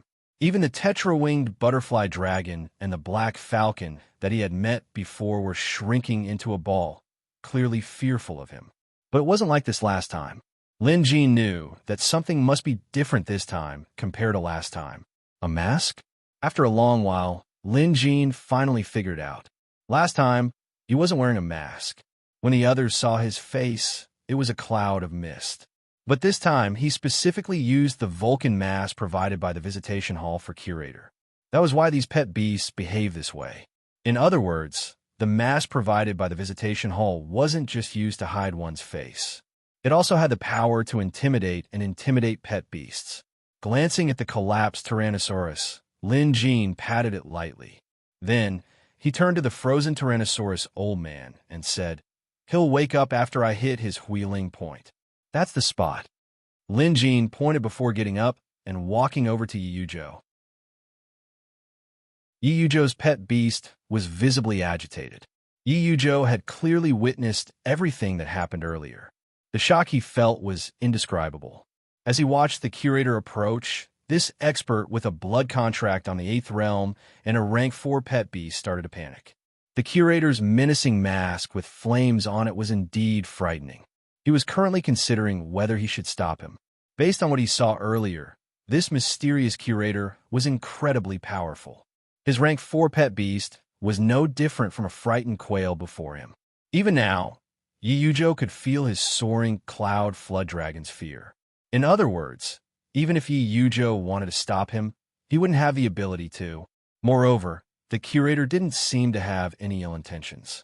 He was only going to touch the pet beasts one by one. That was all. If he resisted, he might end up making a fool of himself. Hence, Yiyujo quickly understood. He turned to his pet beast and whispered, "It's fine. Relax and be obedient. Let the Curator touch you later." Chapter 128. Yiyujo knew that his pet beast was trembling violently. However, it was still a rank 4, so it wouldn't faint like that useless Tyrannosaurus. Lin Jin walked over and into the mist to pet the soaring cloud flood dragon. Naturally, he also saw the bone-deep wound on the soaring cloud flood dragon's body. It's injured. After a moment's thought, Lin Jin took out his coiled wire needle and sewed up the flood dragon's wound. Through the mist, even Yiyujo couldn't see what Lin Jin was doing. By the time Lin Jin came out, Yiyujo realized that his pet beast's wound had been stitched up. Amazing! Yiyujo was so shocked that he almost cried out. He was a level-headed person, but he knew that wounds like the one on his soaring cloud flood dragon were difficult to heal. A flood dragon's skin and muscles were incredibly tough, so there was no way to sew them up. The only way was to slowly recuperate. Yet, to his surprise, this mysterious Curator managed to sew up the wound in just a few breaths. His speed and skill were truly amazing. Yiyujo was no fool, so he immediately bowed at Lin Jin. "Thank you for your help, Curator." Lin Jin waved. To him, this was a small matter. Moreover, he had just extracted some flood dragon blood. This was good stuff that could be used to concoct a flood dragon blood pill. Since the flood dragon had been recorded, he decided to help. Moreover, the wound was quite serious. If it wasn't treated, it might cause problems. Lin Jin had been appraising and treating beasts all this time, so he wouldn't be stingy if he could help out. Of course, there were also slightly more troublesome cases. Just like the baby-faced spider, its injuries were even more severe. Moreover, if there was no accident, it was injured by a rank 5 wild beast, so it was impossible to treat and heal it in a short period of time. Lin Jin returned to the second floor and said, "Right, how should I address the 3 newcomers?" The 3 of them were stunned. The Tyrannosaurus old man was the first to answer. "My surname is Tion. Just call me Old Tion." Madam Ghostchild was the second to answer. "You can call me Ghostchild." "Old Yiyujo saluted. These 3 either used their surnames or nicknames. In any case, none of them had real names. Lin Jin didn't mind. He nodded and noted it down. Does anyone have any questions? The three men did not utter a word. Unable to watch this any longer, He Qing interjected, "The curator is almighty. As long as it's related to pet beasts, there's nothing he doesn't know. Whether it's an incurable disease or an evolution method, the curator can solve it all. If you don't seize this opportunity, you'll regret it." This advertisement was quite well done. Yi Yuzhou thought for a moment and was the first to speak. Can curator really answer all questions about pet beasts? He was knowledgeable to begin with, so he stood at a higher point of view. Because of this, Yi Yuzhou knew that no one in this world would dare to make such a guarantee. He said it could solve all the pet beast problems. He didn't believe it, but this curator was indeed quite powerful, so he decided to give it a try. Lin Jin smiled. "You'll know once you try." Yi Yuzhou took a deep breath. Pointing at the soaring cloud flood dragon behind him, he asked, "Curator, can you appraise my pet beast for an evaluation report? What's so difficult about that?" Lin Jin smiled and began writing on a piece of paper. In just a moment, he finished writing 5 pages and tossed them aside. Yi Yuzhou took a look at it and felt as if he had been struck by lightning. It was too detailed. Yi Yuzhou's identity was unique. Forget Maple City, even in the entire Jade Dragon Kingdom, he was a famous cultivator mentor. It went without saying that he was acquainted with many master beast appraisers. Regarding his pet beast, Soaring Cloud Flood Dragon, there were many versions of evaluation reports written by famous master beast appraisers. Some of them were even written by rank 3 beast appraisers. Because of this, Yi Yuzhou was confident that he had a good understanding of this pet beast. In his opinion, the evaluation reports written by this curator were at best on the level of those rank 3 beast appraisers. At most, they were just a little more profound. But when he read the report, he realized that he had underestimated this curator. Although the evaluation report was only 5 pages long, the content was several times more informative than the ones he had read before. Bloodline inheritance, attribute theory. Just these alone could be considered the work of a master. There were no flowery words, only concise and comprehensive. In addition, the pet beast status was also written in great detail, including the flaws in the pet beast's body, ways to improve it, some injuries and treatment methods. Everything was written in great detail. Most terrifying of all, there was even an evolution method. After all, his pet beast was already rank 4. Everyone knew that promoting a rank 4 pet beast to rank 5 was as difficult as ascending to heaven. There were millions of pet beasts in the world, but only a handful could reach rank 5. At least, the master beast appraisers in the Jade Dragon Kingdom couldn't provide an evolution method for his soaring cloud flood dragon. But here, the curator had written it down, and it was written in great detail. After reading it carefully, Yi Yuzhou realized that the theory behind this method was solid and might actually work. At this thought, despite Yi Yuzhou's calm temperament, his fingers were trembling in excitement. He once thought that he would never be able to promote his soaring cloud flood dragon to rank 5 in his lifetime. To him, and even the entire Jade Dragon Kingdom, a rank 5 pet beast was a critical hurdle, an insurmountable hurdle. But now, the curator's evaluation report gave him a glimmer of hope. Although the items required for the curator's evolution method were all priceless and extremely difficult to obtain, they were nothing compared to a rank 5 pet beast's evolution. After his excitement subsided, Yi Yuzhou carefully put away the evaluation report. Then, he thought of his disciple, Yang Jie. After some thought, Yi Yuzhou asked, "Curator, if it's any other pet beast, can you write an evaluation report? You can either bring the pet beast here or collect its fur and blood." After that, Yi Yuzhou knew he couldn't ask the curator for help this time. He would have to wait until the next time he collected Yang Jie's white peacock's feather to ask the curator. Madame Ghostchild couldn't resist stepping forward. "Curator, my baby is injured. Can you treat it?" "Yes," Lin Jin answered. At this, Madame Ghostchild immediately knelt on the ground. "Please, curator, grant me a treatment method." Lin Jin picked up his brush and wrote down the evaluation report. After some thought, he said, "Ghostchild, Treating its old injuries isn't difficult, but you have to promise me one thing.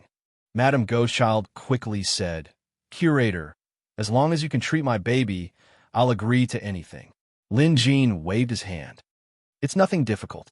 From now on, you're not allowed to kill anymore. I know you're using symbiosis to maintain your pet beast's life, so it's fine when it's asleep. But when it wakes up, the beast's blood will flow backward, and you'll be in unbearable pain. It'll feel like thousands of ants are gnawing at your heart.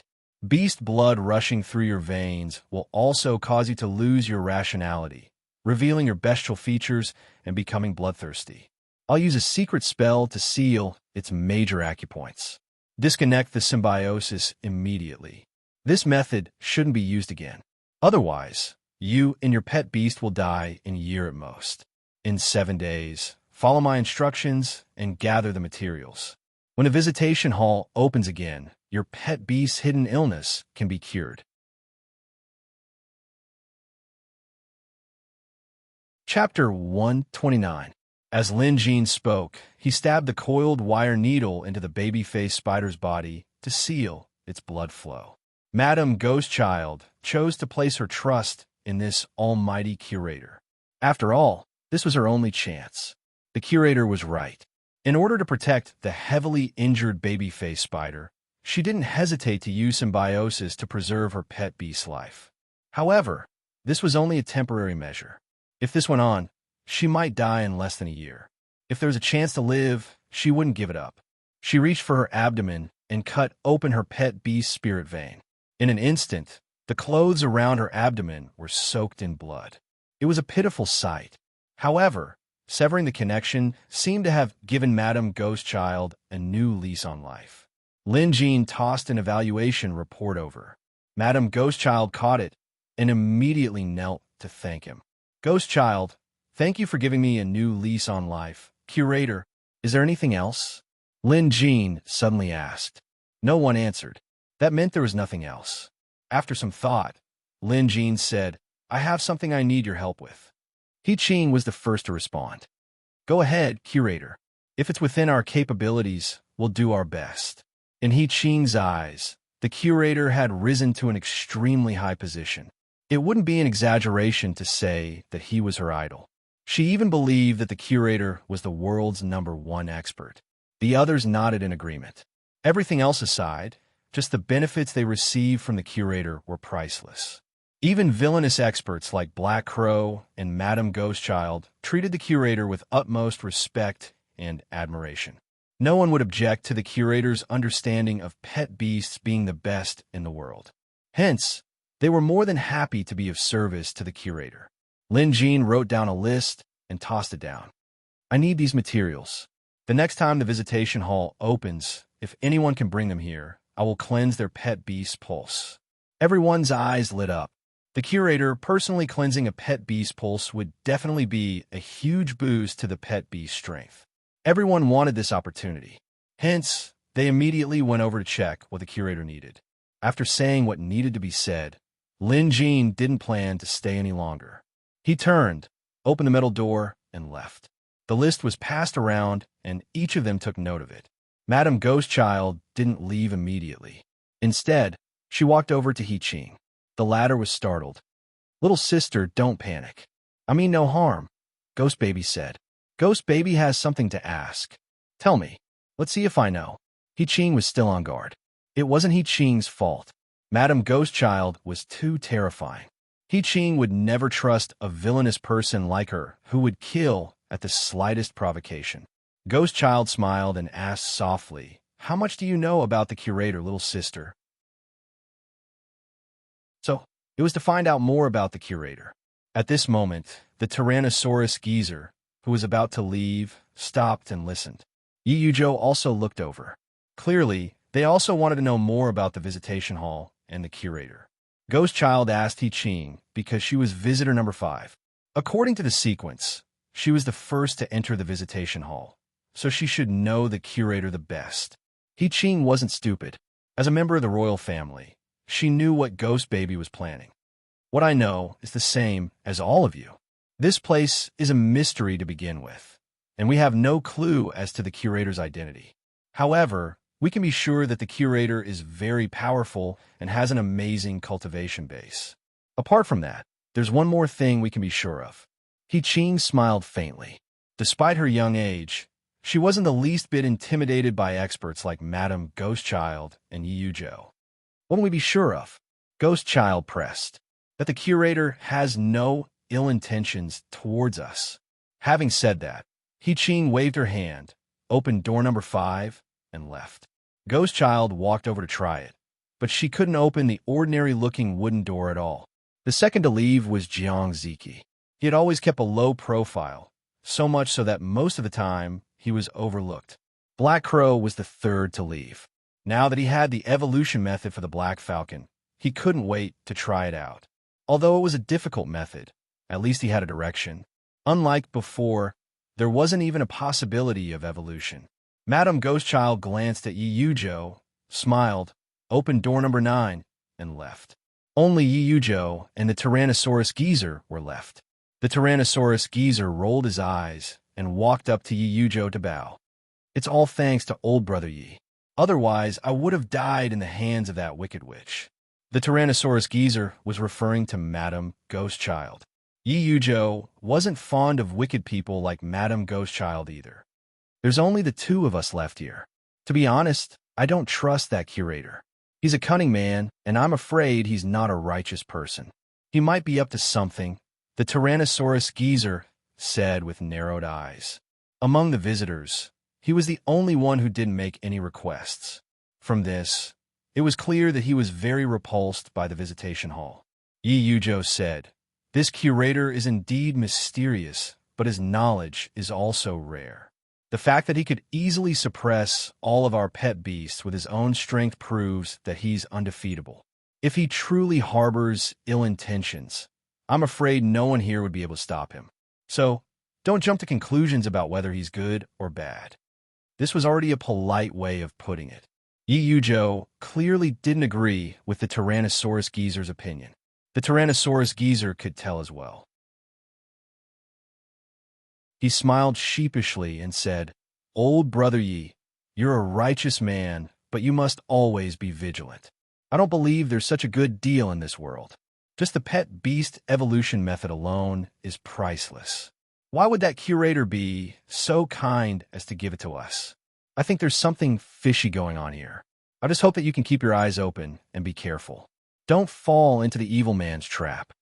Having said that, he cupped his fists and left. Yi-Yu-Jo looked around before glancing at the evaluation report in his hand. Only then did he open door number 10.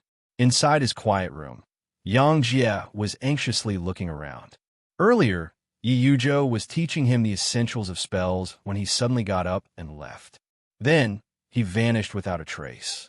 Yang Jie waited for a long time, but when Yi-Yu-Jo didn't return, he went out to look for him. However, after a thorough search, he realized that Yi-Yu-Jo wasn't in the room at all. It wasn't just Yi-Yu-Jo. His pet beast was gone as well. Yang Jie knew that Yi-Yu-Jo's pet beast had always been hiding in a pool beneath the quiet room. Unless something special happened, his mentor's pet beast would never leave. Just as Yang Jie was wondering if he should go out to take a look, a crack suddenly appeared above the pool. Yi-Yu-Jo and his soaring cloud flood dragon appeared at the same time. "Teacher!" Shocked, Yang Jie rushed forward at once. Yi-Yu-Jo raised a hand to stop Yang Jie from asking any more questions. He turned to the soaring cloud flood dragon and said, "Go rest in the pool first." The soaring cloud flood dragon dove into the water. Then, Yi-Yu-Jo said to Yang Jie, "Yang Jie, come with me." Chapter 130. Yang Jie could tell that despite Yi-Yu-Jo's solemn expression, there was a hint of joy between his brows. It was a good thing. Yang Jie didn't dare to ask any more questions and quickly followed Yi-Yu-Jo into the quiet room.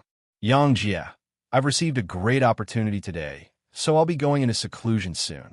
During this time, no one is to disturb me." Yi-Yu-Jo couldn't wait to try out the evolution method the curator had given him. If it really worked, he would do anything to help his soaring cloud flood dragon evolve. This was undoubtedly Yi-Yu-Jo's top priority right now. Nothing else was more important than this. Yang Jie obviously didn't want Yujo to go into seclusion. If he did, who would teach him? However, Yujo's next words caused Yang Jie to fall into ecstasy. This great opportunity is also beneficial to you.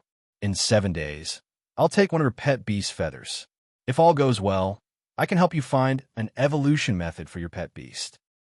After exiting the visitation hall, Lin Jin noticed something amiss in the yard. Xiaohua was growling at the wall while Goldie stood beside him, his gaze sharp. Even the shadow wolf had come out of the beast pen to guard the door. It was in a battle-ready state. Lin Jin looked over and saw a fox standing on top of the yard's wall, its figure graceful. It was the fox demon who rescued him this morning. At the sight of Lin Jin, the fox demon's eyes lit up with joy. It hopped a few times on the wall before jumping off. What the hell? Lin Jin actually understood the fox demon's gaze and actions. It was clearly asking him to follow it. Should he go? Lin Jin immediately made up his mind. Leaving the shadow wolf in the yard, Lin Jin picked up Goldie and rushed out with Xiaohua. Ahead of them, the fox demon was leading the way. When it saw Lin Jin following it, it jumped up and down in excitement before running off in another direction. Sure enough, it wanted Lin Jin to follow it. Soon, Lin Jin followed the fox demon out of the city. In the wilderness, there was no need for Lin Jin to hide his strength. He had Xiaohua grow larger and leaped onto the wolf's back, allowing Xiaohua to carry him on his journey. Xiaohua was now almost 20 feet long. In his wolf form, he was extremely fast. Lin Jin leaned over the wolf's back, grabbing onto its fur to steady himself. All he could hear was the howling of the wind. After a long time, they entered a dense forest. In front of them was a clearing where the fox demon was standing. Lin Jin patted Xiaohua's fur and Xiaohua slowed down. At this moment, the fox demon saw a person walking over from afar. He let out a cry and immediately ran over. Lin Jin also saw the silhouette approaching from afar. After taking a closer look, his eyes lit up. That figure was actually a young woman in the prime of her youth. She wore a long dress, and she was graceful and beautiful. Her facial features were regular, and she possessed a beauty that could cause the downfall of a nation. Even Lu Xiaoyan was slightly inferior compared to her. Xiaowu, you're running around again. The woman actually hugged the fox demon in her arms and reprimanded him. The fox demon called out a few times, as if he was arguing with her. The woman continued, I know you want to save little Nine. All right, there's an honored guest here, so I won't talk to you about this. Having said that, her charming eyes turned to Lin Jin, who was on the wolf's back. An ordinary person would definitely be terrified upon seeing Xiaohua in his giant wolf form. But this woman was not afraid. She actually took a step forward and bowed. Mr. is kind and benevolent. I already owe Mr. a favor for saving Xiaowu. I haven't had the time to repay you, and now I have to trouble Mr. to rush over to treat my Xiao Jio. Jin feels very apologetic, but my Xiao Jio is currently in imminent danger. I hope that Mr. can lend a helping hand. Whether or not he can be saved, Jin will never forget Mr.'s great kindness. Having said that, she bowed deeply again. Her etiquette was impeccable and her voice was gentle and pleasant. As for her appearance and figure, it went without saying. But the problem was a beautiful woman had suddenly appeared out of nowhere in the wilderness. Moreover, she wasn't afraid of Xiaohua in his giant wolf form. No matter how one looked at it, this was abnormal. Lin Jin wasn't dumb. He could already guess what this creature was. Despite his shock, Lin Jin was still an experienced man. Leaping down from the wolf's back, he said, No need for such formalities. Bring me to your little Nine first. Sir, this way, please. The woman named Shonger immediately led the way. After walking through the forest for a while, they could see a cave. Although it was a cave in the mountains, the surroundings were clean and tidy. There wasn't even a hint of the stench of a beast's lair. The inside of the cave was also clean and tidy. As they got closer, a few little creatures ran out. Upon closer inspection, they realized that it was a nest of foxes. The foxes were delighted to see Shang. They circled around her and called out softly. Shonger seemed to understand them. I know. We have an important guest here, so stop fooling around. Where's little Nine? After Shang'er asked, the little foxes ran into the cave. Lin Jin had Xiaohui deactivate his giant wolf form and follow them in. The cave wasn't deep. Inside, a little fox was lying on the hay. One look at the little fox told Lin Jin that it had contracted a serious illness and was on the verge of death. Upon seeing this, Lin Jin immediately went forward. The little foxes around him studied it curiously before automatically making way for him. Lin Jin took a look and then reached out to touch it. It really is a fox demon. This was the third fox demon Lin Jin had recorded. Of course, it was only a rank 1 fox demon, and it wasn't in good condition. It was injured and sick. However, this fox demon, named Little Nine, was clearly lucky that Lin Jin was here. Hence, even if it had an incurable illness, it wouldn't be a problem for Lin Jin. There was a wound on the little fox's hind leg that had already started to fester. Lin Jin gave it a brief look before choosing a treatment plan from the museum. I need a few medicinal ingredients, Lin Jin suddenly said. Shang'er immediately came over. Sir, what do you need? Just tell me. I know a thing or two about pharmacology. Lin Jin shook his head. This is a barren mountain. Even if there are medicinal ingredients, they won't be easy to harvest. Wait for me. I'll return to the city for a bit. Having said that, he headed outside. Shang'er moved swiftly and blocked Lin Jin's path. Sir, Shang'er would like to go with you. Lin Jin smiled.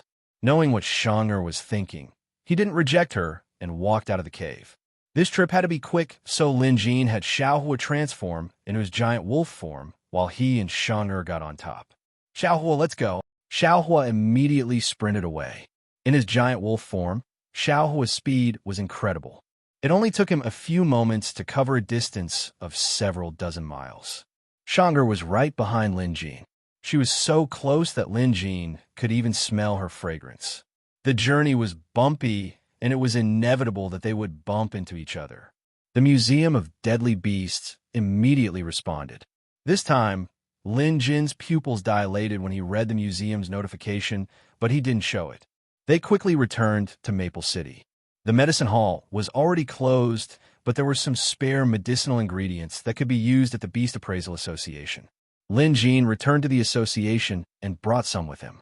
Then he got on Xiaohui's back and brought Shang'er back to the forest. This round trip took no more than an hour. Lin Jin gave the medicinal ingredients a simple treatment. First, he sealed their acupoints with needles to stop the bleeding. Then, he used a small knife to scrape away the rotten flesh, let out the blood, and applied medicine. The series of actions were clean and precise. After he was done bandaging the wounds, Lin Jin wiped the sweat off his forehead and said to Shang'er, who had been observing him, "Rest for a few days and you'll be fine."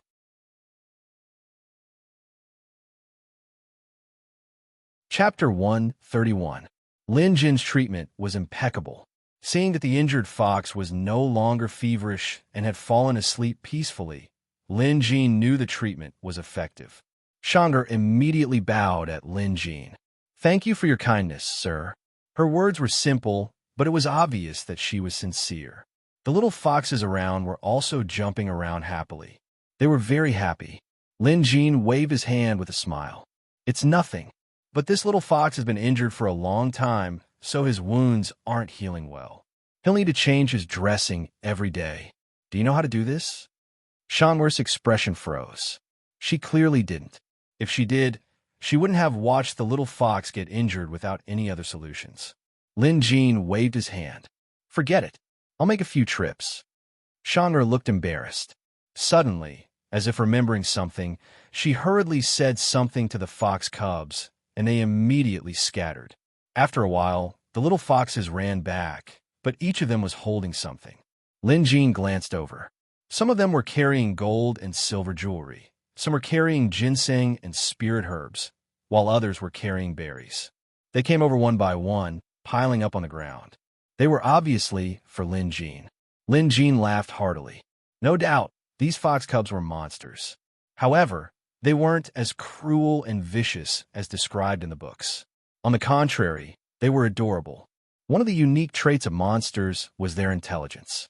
In the Museum of Deadly Beasts, The weakest demonic beasts were described as having intelligence close to that of a human. Some were even described as having intelligence surpassing that of a human. In this aspect, ordinary beasts could not be compared to it. Goldie, for example, didn't care about what was going on in the cave. He had been hunting for worms outside, enjoying himself. Meanwhile, Xiahua stayed by Lin Jin's side loyally. When he saw the berries, spirit herbs, and gold and silver on the ground, he merely sniffed them. After working for half a day, Lin Jin was exhausted. He sat down on the ground and picked up a berry to eat.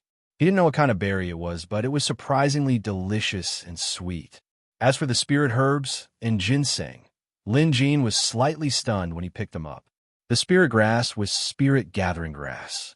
Although it was not a particularly rare spirit grass, these few were obviously more than 10 years old. If they were to be sold, they would be worth at least a few hundred taels of silver.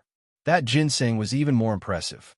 Although Lin Jin didn't know much about this herb, he could tell that it was at least 100 years old. Just by looking at the roots, one could tell that they were extremely fine. The longest one was over 3 feet long. In the hands of people who didn't understand, this thing might be worth a few hundred taels or a few thousand taels. But in the hands of some experts, because it was a top-grade medicine, people would want it even if it was tens of thousands of taels. These little foxes were planning to use these things to repay him. Compared to this 100-year-old ginseng, the other gold and silver treasures were really not worth mentioning. The fox cubs were currently surrounding Lin Jin curiously, studying him from head to toe. One of them was the fox Lin Jin had rescued, Little Five. Unafraid of Lin Jin, the fox leaped into Lin Jin's arms. This time, the other little foxes followed suit and began to get intimate with Lin Jin. Number of recorded beasts, 7, 12. When he returned to the city to retrieve the medicine, Lin Jin's number of recorded beasts had exceeded the initial 4. Just like the recording of rare beasts, once a certain number was reached, a corresponding reward would be awarded. This time, Lin Jin's reward was Demonic Transformation, Part 1. Skimming through it, Lin Jin could tell that it was a cultivation method for monsters. From some ancient texts, Lin Jin learned that in ancient times, there were many monsters who became great cultivators. Just like human cultivators, once they reached the peak of their cultivation, they could become immortals and deities, dominating the world. However, after the world's spirit energy dried up, monsters became extinct just like human cultivators. Humans could still cultivate by forming blood contracts with pet beasts, but the same couldn't be said for monsters. This was also Lin Jin's first time seeing a monster's cultivation method. After a simple glance, he could tell that this demonic transformation was amazing. It was a pity that this method was only suitable for monsters. Humans couldn't cultivate it. Lin Jin sighed. The Museum of Deadly Beasts rewards were either beast energy formation or demonic transformation. Both were related to beasts. But then again, it made sense. This was the Museum of Deadly Beasts, not the Museum of Deadly Humans. Perhaps because they saw Lin Jin sigh, the little foxes were confused and looked at him curiously. Shang'er, who was observant enough, leaned forward and asked, "Sir, is something troubling you? If there's any trouble, just tell me. Shang'er will definitely lend a hand." Stunned, Lin Jin realized that they had misunderstood. Looking at the beautiful Shang'er before him, Lin Jin mused, the ancient saying about fox demons being beautiful and seductive is indeed true. Shang'er was clearly a fox demon. Unlike the other fox cubs, Shang'er's rank was much higher. When they rode Xiahua to retrieve the medicine, their bodies had touched, so the Museum of Deadly Beasts had recorded Shang'er's information. Rank 4 fox demon, Shang'er. Superhuman intelligence. Attribute, wind. Monster cultivator. Mastered the art of transformation. Potential value, 7. There are 6 evolution methods, which are, you can cultivate the Demon King transformation and the Beast Energy refining incantation. When he first saw it, Lin Jin was startled. Based on their levels, even a rank 4 pet beast was a terrifying existence. Just like the Black Falcon, Baby-Faced Spider, and Soaring Cloud Flood Dragon he met in the visitation hall. Although Lin Jin could use the curator's power to suppress them in the visitation hall, if he were to encounter them in the real world, Lin Jin would definitely be no match for them. Even with Xiao Hua and Goldie, it would still be difficult. If it was a rank 4 monster, it would be even more terrifying. A monster's strength surpassed that of an average pet beast. A rank 4 monster could even be on par with a rank 5 beast. If she harbored ill intentions and started a fight, Lin Jin, Xiaohua, and Goldie would all die here in the wilderness. Hence, Lin Jin's first reaction was fear. But on second thought, this Shang'er didn't seem to have any ill intentions. Not only did she not, but she was also gentle and polite. She was even more cultured than some human women. Some human women really couldn't compare to her. Moreover, Lin Jin had saved Little 5 and now Little 9. He was their benefactor. Many books said that monsters were cruel, and this was true. Beasts were beasts, not humans. But at the same time, beasts weren't that calculative. If they were good, they were good. If they were bad, they were bad. At least based on Lin Jin's current observation, Shang'er didn't have any intention of harming him. Today's experience could be considered a fortuitous encounter, so Lin Jin had to seize the opportunity to learn more about her. At this, Lin Jin decided to ask her directly without beating around the bush. Shang'er, there's something I don't understand. I like to ask. Sir, feel free to ask. Are you demonic beast?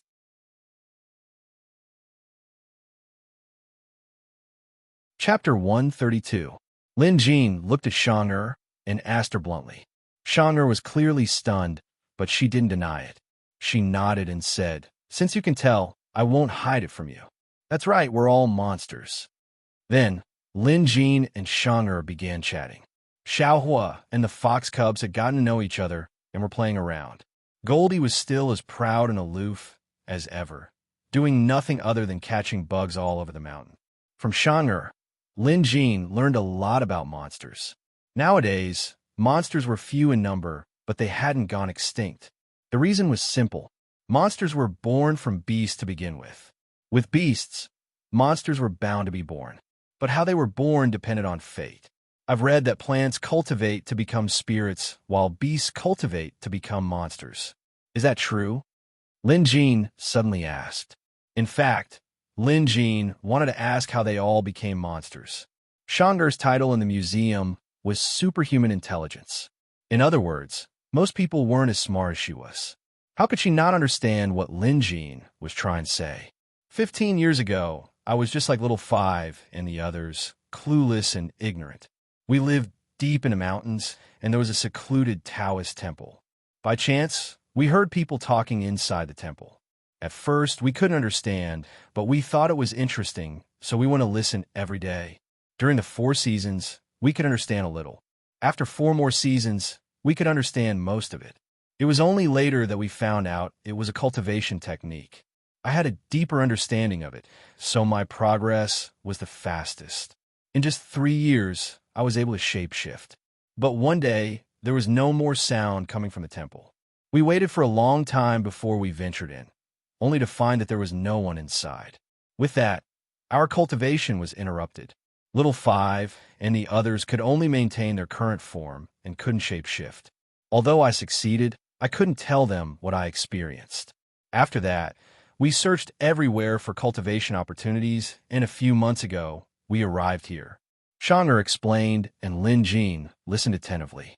Deep in the mountains, a Taoist temple, a cultivation technique that allowed beasts to cultivate into monsters.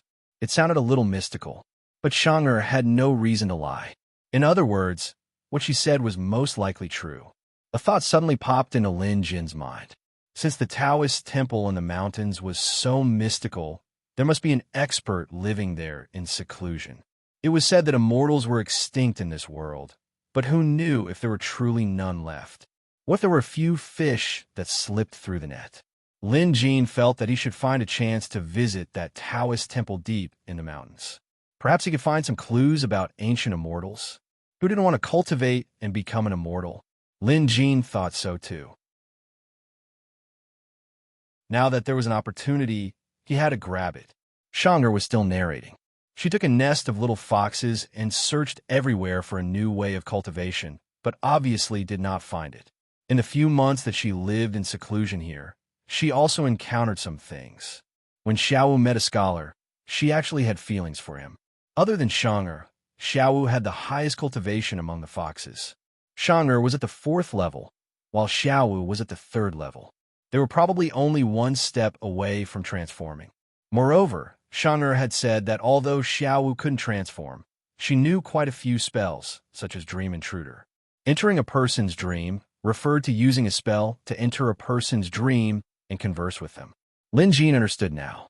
Xiaowu must have used Dream Intruder to fall in love with that scholar. But later on, the scholar was harmed in the wilderness. Fortunately, Xiaowu arrived in time.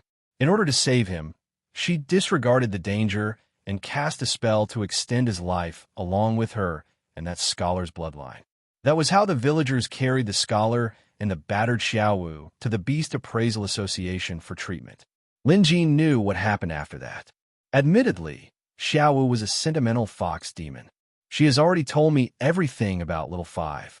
It is all thanks to Mister's help. Originally, she should not have disturbed Mister's cultivation, but when Little Nine fell ill, Little Five thought of Mister and ran to ask for help. Chandra explained. Things were finally made clear. Lin Jin didn't expect to save a fox demon out of sheer coincidence. Not only that, he was now in the fox demon's lair, chatting happily with one of them.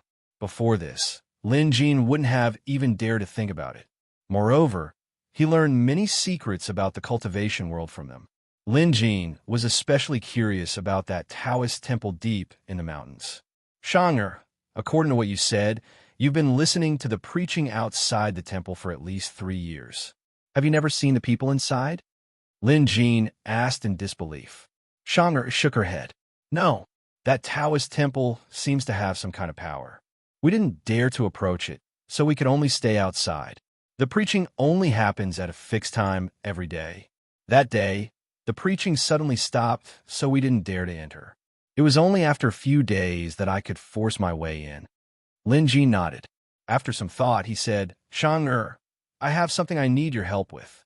Please speak, sir. If there's a chance, can you take me to that temple? After Lin Jin asked, Shang'er was clearly hesitant. To her, that Taoist temple held great significance. It was equivalent to a sacred place, so it was normal for her to be reluctant to reveal its location. Lin Jin didn't press her. Instead, he asked her about the cultivation method she had heard. Shang'er didn't hide anything this time and told him a part of the incantation. However, Lin Jin was dumbfounded when he heard it. The incantation he heard was extremely similar to the one in the beast energy formation. How could there be such a coincidence? Shang'er had only said part of the incantation, and there were some things she didn't know. But as soon as she started, Lin Jin continued on her behalf, and in more detail. This time, Shang'er's eyes widened in disbelief. Lin Jin was now sure that the incantation Shang'er and the others heard in the mountains was the beast energy formation. The situation was reversed. Shang'er started asking questions while Lin Jin remained silent and fell into deep thought. It wasn't that Lin Jin didn't want to talk about it, but he had to understand the situation first. It had been more than 10 years since Shang'er transformed, and she had been cultivating for 3 years. In other words, someone in that Taoist temple had been chanting the beast energy formation for more than 10 years. It took time to build a Taoist temple, so someone might have been cultivating there decades ago. Who could it be? Lin Jin was desperate to know the reason. Shang'er was almost leaning against Lin Jin. Judging by the urgency in her eyes, she clearly wanted to know why Lin Jin knew the incantation they were cultivating. Lin Jin told her that someone taught him, but it was for pet beasts to cultivate. He called Xiaohu over. Xiaohu activated the incantation, and his beast king aura surged. The fox cubs scurried away and hid behind Shang'er. Lin Jin thought of something else. Shang'er and the others had become monsters after cultivating the beast energy formation. They could even transform. But why didn't Xiaohu cultivate it as well?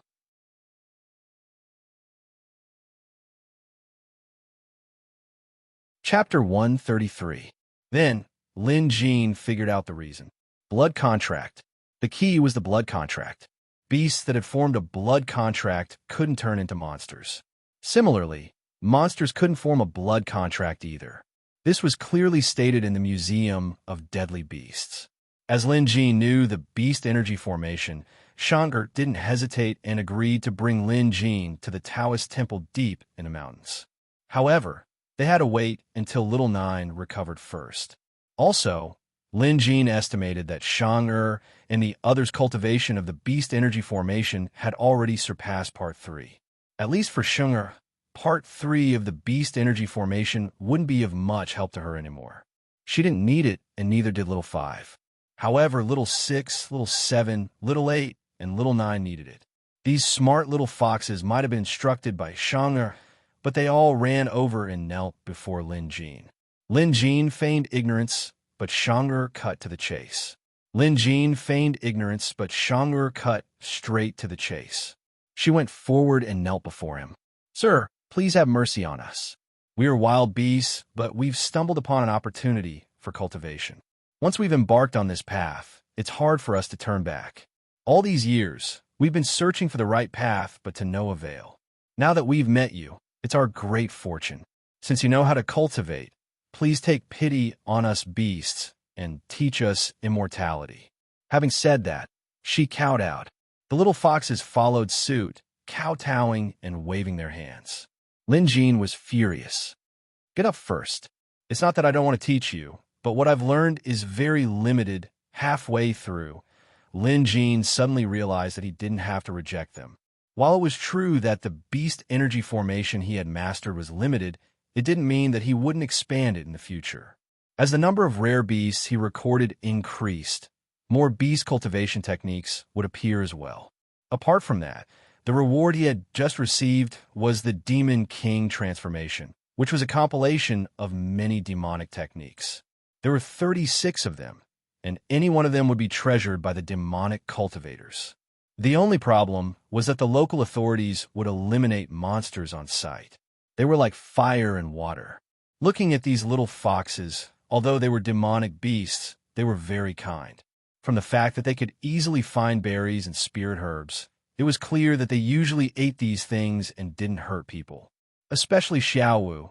Not only did she not hurt people, she even saved people. Forget it. Lin Jin made up his mind. "Get up. I can teach you, but you don't have to take me as your master." The little foxes excitedly got up, but Shangur scolded them, scaring them into kneeling again. Teacher, Winner secretly entered the world 10 years ago and read all the books of the sages. I know propriety, righteousness, integrity, and honor. I know how to respect teachers. Teacher, even if you only teach us a word, you are still our teacher. We can't break the rules.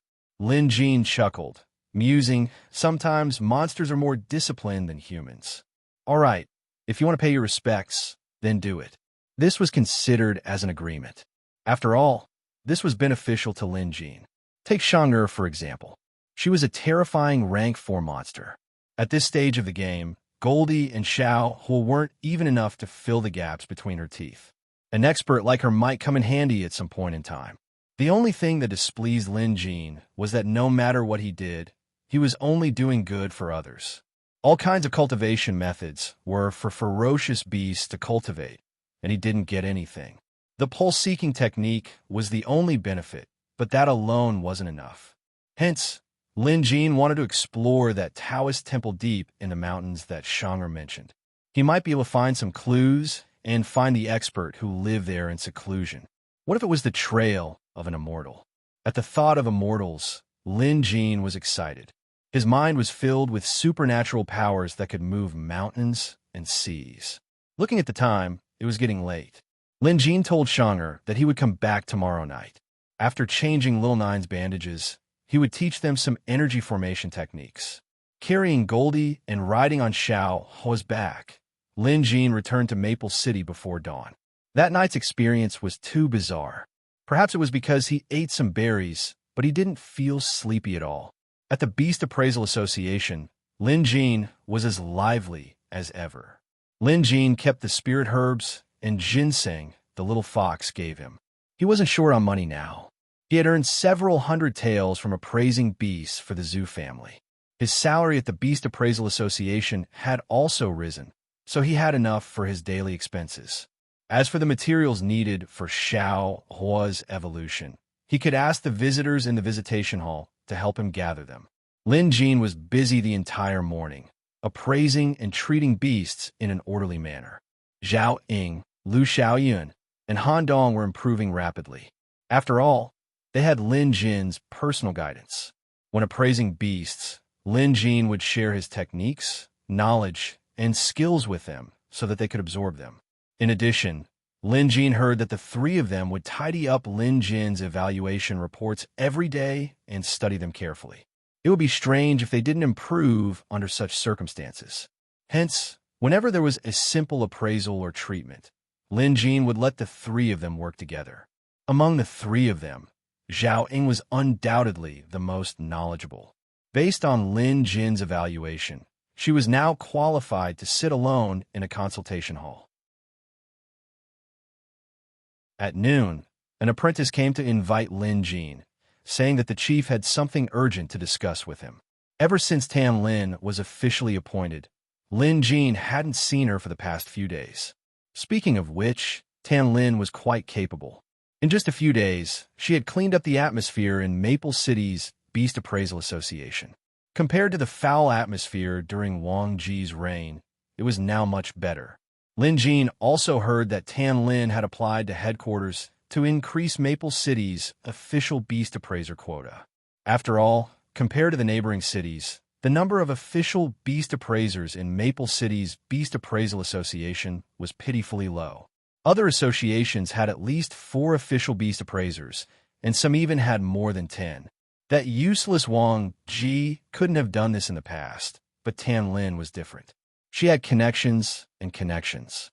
Hence, despite the difficulty, Lin Jin heard that it was almost a done deal.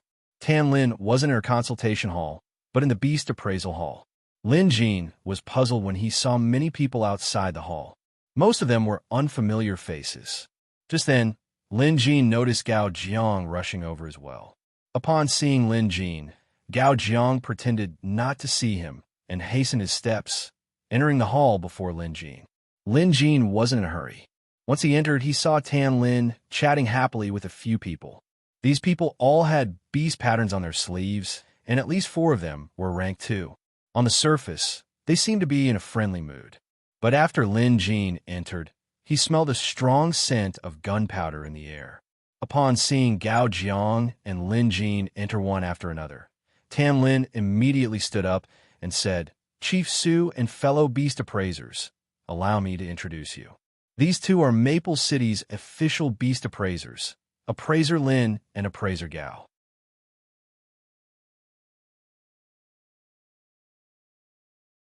Chapter 134. Lin Jin and Gao Jiang chuckled. At the same time, Tan Lin said to them, "These people are from Green River City's Beast Appraisal Association.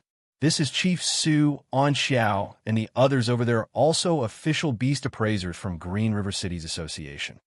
Lin Jin understood the situation after this introduction. Their colleagues from Green River City's Beast Appraisal Association had arrived.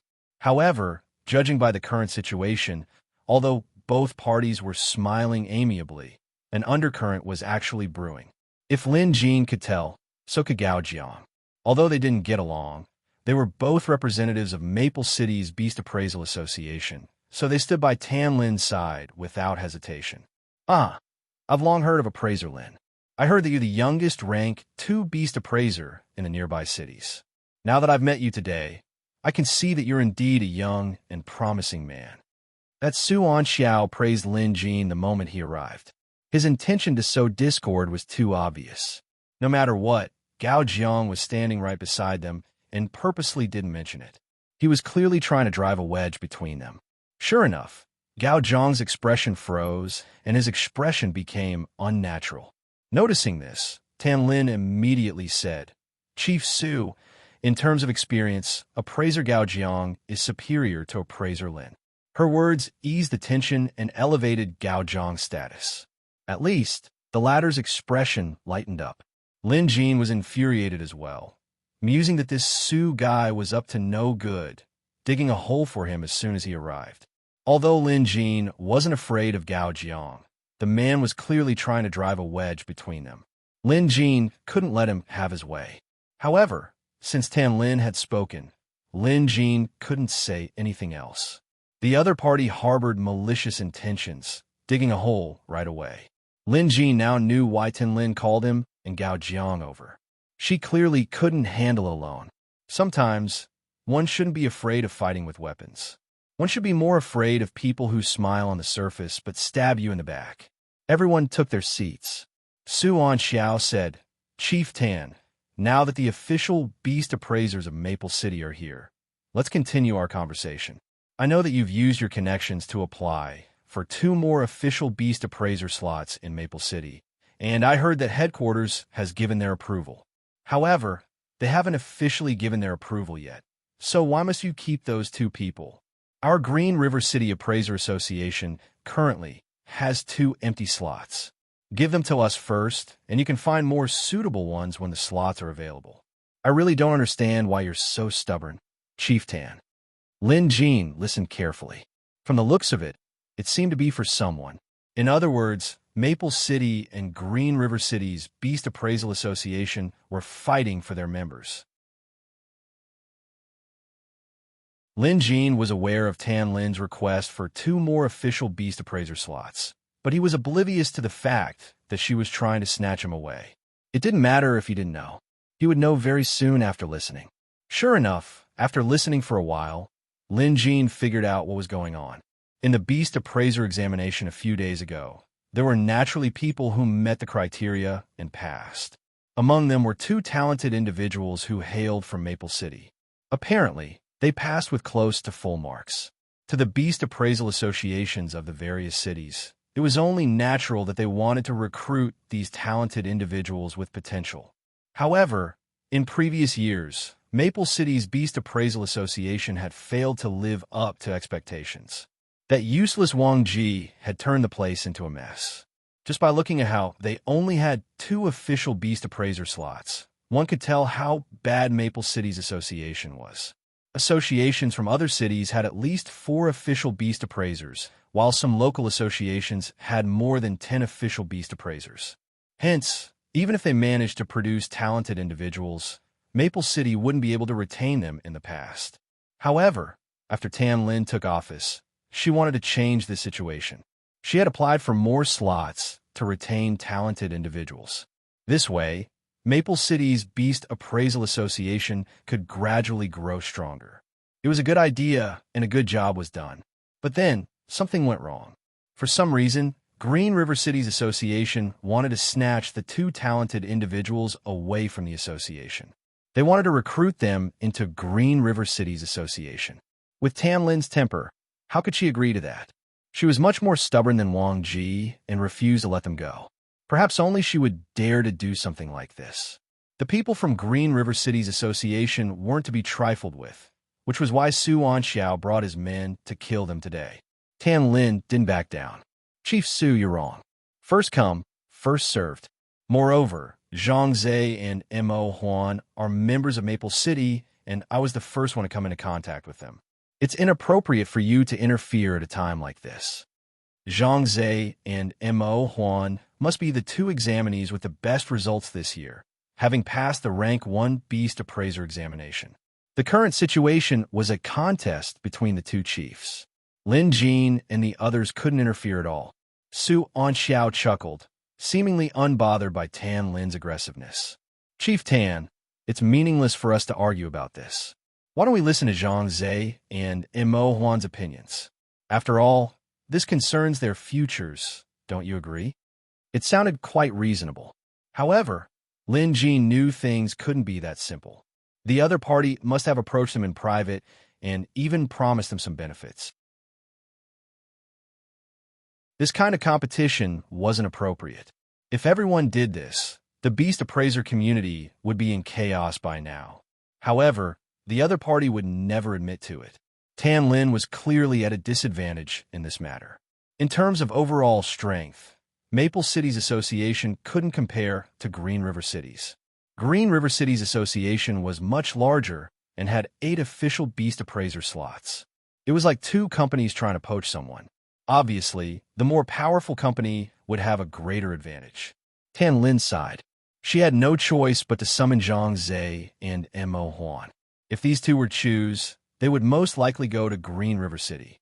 After all, humans tended to strive for greater heights. Lin Jin shook his head. There was nothing he could do to help with this.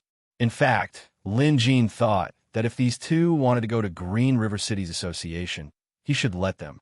Sometimes, the results didn't mean everything, so there was no need to be so insistent on this matter. However, Tan Lin was a competitive person, so she obviously couldn't take this lying down. Just as her subordinates were about to send a message, a rank 2 beast appraiser from Green River City suddenly got up and walked over. Chief Tan, Appraiser Lin, Appraiser Gao, I've long heard of Maple City's Beast Appraisal Association's exceptional beast appraisal skills. Since we have the opportunity today, I'd like to exchange some pointers. I hope you won't be stingy with your guidance. This beast appraiser was humble, but it was obvious that he was up to no good. Tan Lin's expression darkened. Green River Cities Association had crossed the line. Not only were they here to poach someone, but they were also here to challenge their association. Looking over, their association chief, Su Anxiao, clearly had no intention of stopping them. It was obvious that they were planning to challenge their association. This was going too far. Since someone wanted to learn, she couldn't afford to be timid. Holding back her anger, Tan Lin said, Appraiser Ding, I can't say I'm asking for advice, but I can still exchange pointers.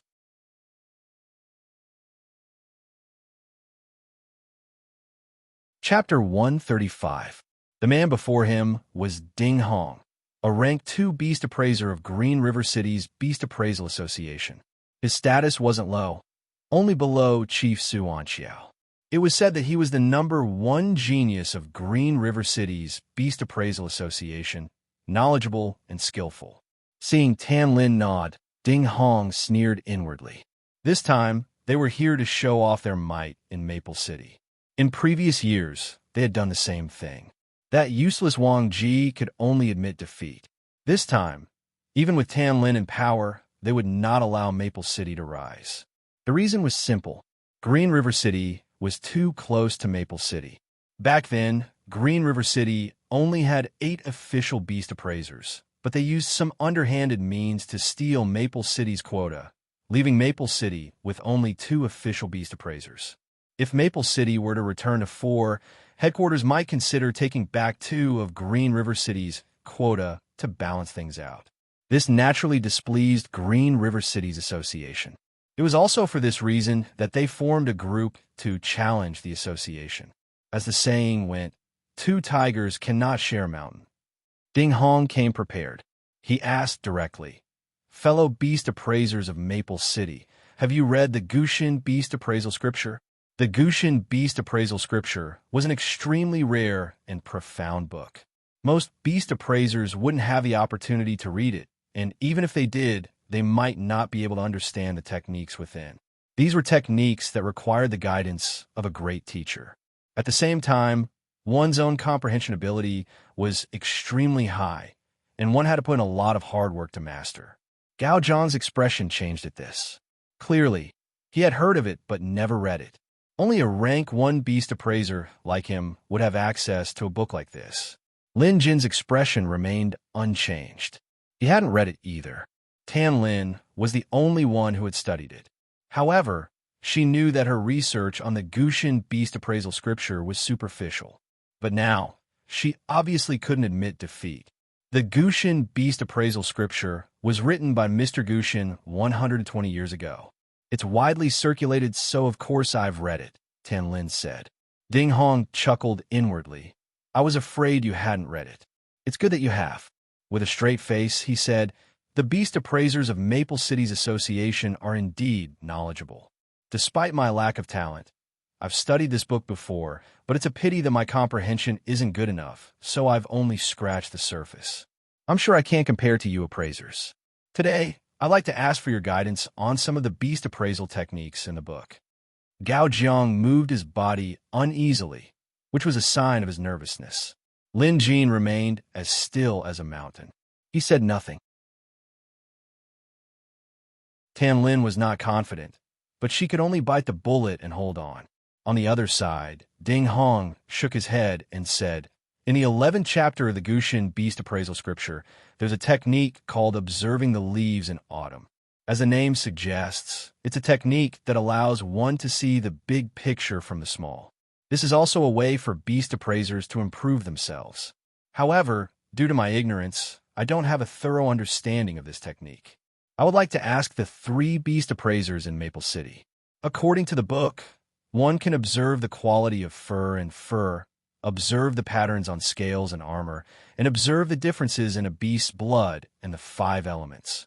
I wonder who can explain the meaning and details of these words to me?"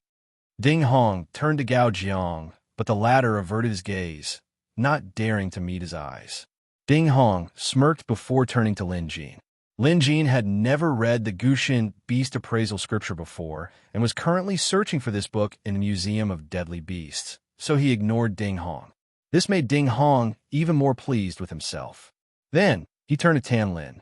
Tan Lin knew that Ding Hong's questions were too profound and unorthodox. This beast appraisal technique was considered very advanced. Forget explaining it. Most beast appraisers wouldn't even have seen it before. Hence, she didn't blame Gao Jiang and Lin Jin for not being able to answer her. As the chief, she had to step in at times like this. Otherwise, Maple City's Beast Appraisal Association would be utterly defeated and they would become a laughing stock. Although Tan Lin had never studied the Gushin Beast Appraisal Scripture in depth, she knew a thing or two about it. Now that she was doing her best to explain it, she was able to handle the situation. However, it was a little taxing. Ding Hong could tell how taxing she was feeling. He planned to make another big move. Let's see if Maple City's association would accept it. A few days ago, a friend of mine sent me a scale and asked me if I could tell what kind of beast it belonged to. I'm not afraid to laugh at me, but this question really stumped me. Although I've racked my brain to come up with an evaluation report, I don't think I'll be able to present it to anyone. How about this? Chief Tan, Appraiser Lin, and Appraiser Gao. If the 3 of you are able to identify the beast from a single scale, then write an evaluation report as well. I, Ding Hong, will be greatly impressed. Ding Hong nodded and said, "Chief Tan, I'm impressed." While Ding Hong was speaking, the 2 newcomers, Zhang Zhe and Mo Huan, had arrived at the main hall. However, a beast appraiser from Green River City stopped them and had them watch from the sidelines. Meanwhile, Ding Hong had already begun his counterattack. Should they accept the challenge? If they didn't, they would lose without a fight.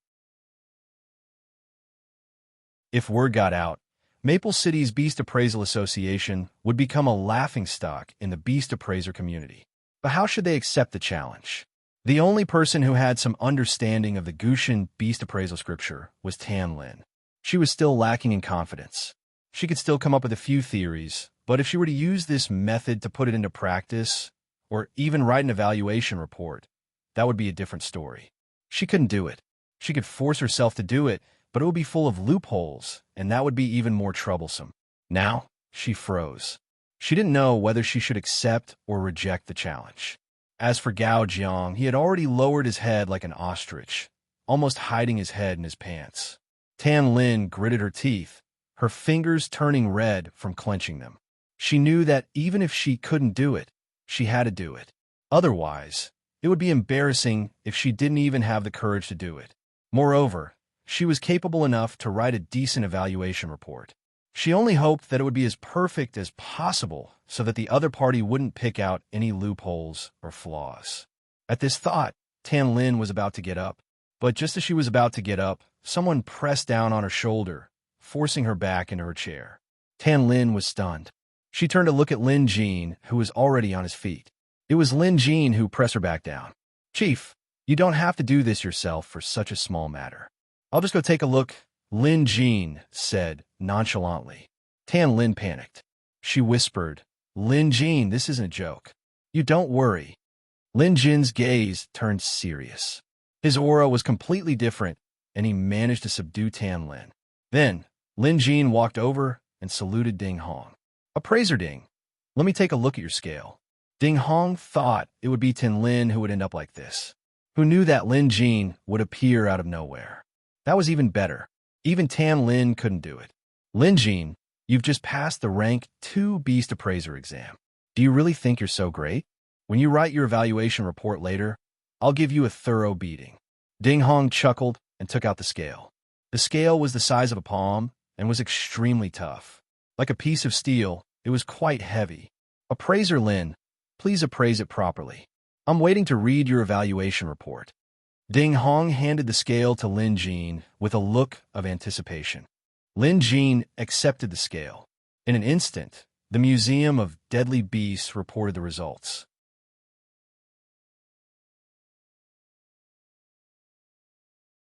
Chapter 136. Lin Jin had never studied Mount Gushan Beast Appraisal Scripture since his energy was limited. However, with the Museum of Deadly Beasts, it was a piece of cake for him to appraise a pet beast through a single scale. Hence, Lin Jin didn't interrupt during the theoretical discussion. This wasn't his forte. But when it came to actual beast appraising and writing evaluation reports, no one could compare to him. Inside the Museum of Deadly Beasts, the scale's appraisal results were out. At this moment, Lin Jin was a little surprised to see this gigantic fish. It was a carp, but it was a little too big. The stone tablet had detailed the results. After a closer look, Lin Jin realized that this was an Ain River large carp. The Ain River was located in the northern countries and was said to be a gushing river. Ain River large carps weren't considered rare beasts and were hunted as food by the locals. As pet beasts, Ain River large carps had natural limitations. They couldn't live outside of the river, and this fact alone was the reason why not many people formed a blood pact with them. Conversely, they were the favorite food of many people in the northern countries. Of course, while their scales were huge, not all of them were as tough. On Ain River large carp, there was only one scale that was the toughest, and it was called solid scale. Some people collected solid scales to forge armor and use them as protective gear. What Ding Hong brought was a solid scale. These were the contents recorded on the stone tablet. Truth be told, the northern countries were quite a distance away from the Jade Dragon Kingdom. The situation there was different. If it weren't for the results on the stone tablet, Lin Jin wouldn't have known that this was a scale from a carp. Moreover, this carp was the local people's food. According to its rank, Ain River large carp was just an average large carp. That was all. After Lin Jin was done reading, he picked up his brush and began writing his evaluation report. The conclusion was simple, but the evaluation process had to be written in detail. Lin Jin didn't have to worry about that. The stone tablet had detailed beast appraisal theories, and they were all capable of withstanding scrutiny. What Lin Jin needed to do was to understand these theories and copy them down. Seeing that Lin Jin was already writing his evaluation report, everyone had different thoughts. The beast appraisers from Green River City were obviously disdainful. They knew very well how obscure and difficult it was to comprehend the Gushan beast appraisal scripture was. Only those who had studied it would know how profound this scripture was. Evaluating a beast based on a single scale was extremely difficult. Only the appraisal methods in the Mount Gushan beast appraisal scripture could tell a thing or two. Hence, they didn't believe that Lin Jin could come up with a decent evaluation report. Over at Maple City, Tan Lin was feeling anxious. Of course, she hoped that Lin Jin could create a miracle. As for Gao Jiang, he hoped that Lin Jin could write well, but at the same time, he didn't want him to. If Maple City's association was embarrassed, he wouldn't be able to lift his head. But at the same, he didn't want Lin to do either. Even the two newcomers, Zhang Zhe and Mo Huan, had figured out what was going on and were waiting curiously for the result. Lin Jin was done. It was only 2 pages, and it was concise. After all, Ain River giant carps weren't considered ferocious beasts, so it was much easier to write. Ding Hong took a look at it and immediately burst out laughing. Appraiser Lin, you must be joking with me. I've never heard of an Ain River big carp. Besides, it's not a ferocious beast, but a fish for food. What nonsense! Ding Hong felt that he had found a breakthrough. Next, he would unleash a barrage of attacks, shredding Maple City's Beast Appraisal Association's reputation to the ground. Unhurried, Lin Jean asked, "Appraiser Ding, what kind of beast does this scale belong to?" Ding Hong's face was full of pride as he said directly, "I appraised it earlier. It's a type of flood dragon scale armor, and it's at least a rank 3 rare beast. Otherwise, it wouldn't be this hard." Flood dragon. This was an extremely powerful beast. Firstly, it was rare, and secondly, it had great potential. Everyone understood. According to Lin Jin's appraisal, this scale came from a large carp. Moreover, it was a common river fish that humans used as food. Ding Hong concluded that this scale belonged to a flood dragon. There was no doubt that the results were as different as heaven and earth. In other words, the results of the two appraisers might not be 100% correct, but there was definitely one person who was ridiculously wrong. "Appraiser Lin, I'd like to see how you came up with this evaluation report." Ding Hong continued reading Lin Jin's evaluation report, but when he reached the theory behind it, he was stunned. The reasoning was clear, the theory was solid, and most of it was classic knowledge. There were also some contents that Ding Hong couldn't understand. If he were to continue reading based on this theory, even he would think that this was a scale from a carp. How is that possible? Ding Hong was the first to refuse to believe it. However, Lin Jin's theory was too solid, so solid that Ding Hong couldn't find any problems with it. Ding Hong stammered, unable to refute Lin Jin's claim. The others couldn't sit still. Tan Lin couldn't resist going over to take a look. Su Anxiao from Green River City came over as well. The group passed Lin Jin's evaluation report around. Based on the theory of an evaluation report, this was just a slightly larger scale, including the lines, texture, and attributes of the research and inference. All of them were reasonable and convincing. Upon reading this evaluation report, Su Anxiao knew things weren't looking good. What was an expert? One would know the depth of an expert's skills. As the chief of Green River City's Beast Appraisal Association, he wouldn't be able to reach this position without some skills. Just by reading this evaluation report, he knew that he had miscalculated. This Lin Jin was definitely an expert beast appraiser. It was his first time encountering someone who could produce such a flawless evaluation report. The theory was too solid. There was no room for argument. Could it be that this was really the scale of a big carp? Su Anxiao's expression changed. In a moment of desperation, he thought of an idea. Deny it. No matter how good the evaluation report was, it was just an inference. After all, no one had ever seen an Een River large carp. As long as Lin Jin insisted on this point, it wouldn't be considered a win for him. Of course, they wouldn't be able to achieve their goal either. But now, this was the best solution. At this, Su Anxiao wanted to muddy the waters. But suddenly, someone said, "I heard that a restaurant in Maple City has been transporting a lot of fish products from the northern countries over the past few days. There are even some merchants from the northern countries staying here. They must have heard of the Een River large carp. Why don't we just let them take a look?" That was right. Many people's eyes lit up.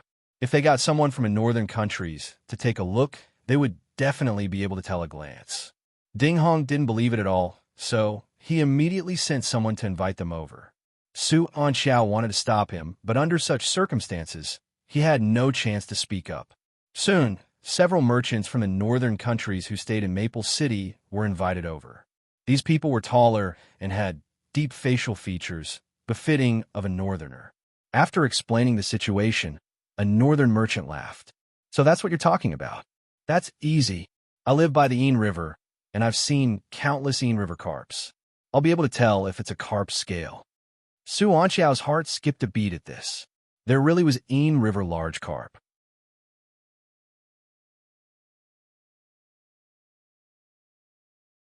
Chapter 137. Truth be told, Su Anxiao considered himself knowledgeable, but he had never heard of Een River big carp before. This was also the disadvantage of most beast appraisers. Many beast appraisers relied on books or compiled encyclopedias to obtain information on various beasts. However, encyclopedias weren't all-encompassing. They weren't omniscient and only contained a small portion of the beasts. Su Anxiao understood this principle. That was why he had a bad premonition. Today's incident was going to be disastrous. Maple City's association had used their connections to apply for an increase in the number of official beast appraisers, harming their interests. That was why they brought their men to oppress Maple City's association. Who would have expected the situation to develop in a disadvantageous direction? Suan Xiao had also appraised Ding Hong's scale, and his conclusion was similar to Ding Hong's. It was most likely the scale of some aquatic flood dragon. If it wasn't, did that mean he was wrong as well? At that moment, a few merchants from the north had already received the scale. One of them smiled and said, "That's right, this is the scale of the Yin River Big Carp. However, this is the solid scale of the carp. It's the hardest part of the carp's body." Su Anxiao's heart sank. Ding Hong refused to believe it. How is that possible? How could a carp's scale be so tough? I don't believe it. Ding Hong shook his head. It was obvious that he was suspicious of the identities of these northern merchants. In fact, he even believed that these northern merchants were hired by Maple City's association to act as pawns. The northerners were tall and had a straightforward personality. They were here to help, but when they heard Ding Hong's doubtful gaze and denial, the northern merchants were immediately displeased. There's no need to lie to you. If it is, then it is. If it isn't, then it isn't. We're businessmen and we don't lie. Ding Hong said sarcastically. Who knows? The northern countries are thousands of miles away from here. Who can prove that what you're saying is true? What if you've been bribed to come here and spout nonsense? I even suspect that there's no such thing as a Yin River Big Carp. These words infuriated the northern merchants. How can you say that? Who are you saying is talking nonsense? It was obvious that the northerners were furious. Ding Hong sneered. He didn't believe it at all, or rather, even if it was true, he couldn't believe it. If he believed it, wouldn't he lose? This exchange of pointers was, in fact, a battle. What were the stakes in a battle between two associations? For the sake of their own reputation and reputation, they could only win and not lose. As long as they insisted, the northerners wouldn't be able to prove that this was the Yin River Big Carp. However, what the northern merchants said next left Ding Hong dumbfounded. Didn't we get two big carps this time? Go and pull him over. Let him see if we're talking nonsense. A few of the northern merchants were immediately enraged. Some of them immediately went out to fetch the fish, and no one could stop them. Lin Jin didn't stop them. He didn't expect there to be merchants from the northern countries in Maple City, nor did he expect the Yin River Big Carp to be among the fish they were selling. Tan Lin also heaved a sigh of relief. Looking at the current situation, it wasn't a big problem. She stole a curious glance at Lin Jin. After all, she had never heard of the Yin River Big Carp, a fish found in the rivers of the northern countries. Soon, the sound of a wooden cart could be heard from outside. The northern merchants were yelling for them to go out and take a look. The group exited the hall and saw a wooden cart outside. On top of it was a large carp that hadn't been completely dismembered. This carp was huge, almost 10 feet long. However, it must have been frozen in ice, as the ice shards could still be seen. At the sight of such a large carp, Su Anxiao knew he was in trouble. Ding Hong, on the other hand, was dumbfounded, speechless. He couldn't speak, but the enraged northern merchants had no intention of letting him go. Come over here. Compare the scales and see if they're the same. Are we talking nonsense? The northern merchant said angrily, forcefully dragging Ding Hong over. What was there to compare? As long as one wasn't blind, they could tell that the scales Ding Hong brought over were identical to the carp's scales, be it the texture, size, or texture. Now, everything was clear. Even if Ding Hong wanted to deny it, he had no choice. His mind was in a daze. Was there really a Yin River Big Carp? But these scales were really similar to a flood dragon's. How did Lin Jin tell? Su Anxiao was still the sly old fox. His eyes darted around before he said, Appraiser Lin is truly knowledgeable. The northern lands are thousands of miles away from here, but Appraiser Lin knows even the fishes there like the back of his hand. That's impressive. We've learned a lot from you this time. In short, he turned a big problem into a small one. As for their previous doubts and disbelief, it was as if nothing had happened. Ding Hong came back to his senses, musing. Chief Su is still the most experienced. Now that Lin Jin's appraisal was fine, there was no point in dwelling on this matter. After thanking the northern merchants, Lin Jin and the others returned to the Beast Appraisal Hall. Green River City's beast appraisers were no longer as haughty as before. On the other hand, Maple City's side felt much more exhilarated. Tan Lin then invited the two newcomers they were competing for to enter. What happened next was simple. Zhang Zhe and Mo Huan were asked if they wanted to join Green River City's Beast Appraisal Association or stay in Maple City. For a moment, everyone's eyes were focused on the two of them. No matter what they chose, they would offend one of the parties. There was no doubt about that. But sometimes this was how things worked in this world. When it was time to pick a side, one had to pick a side.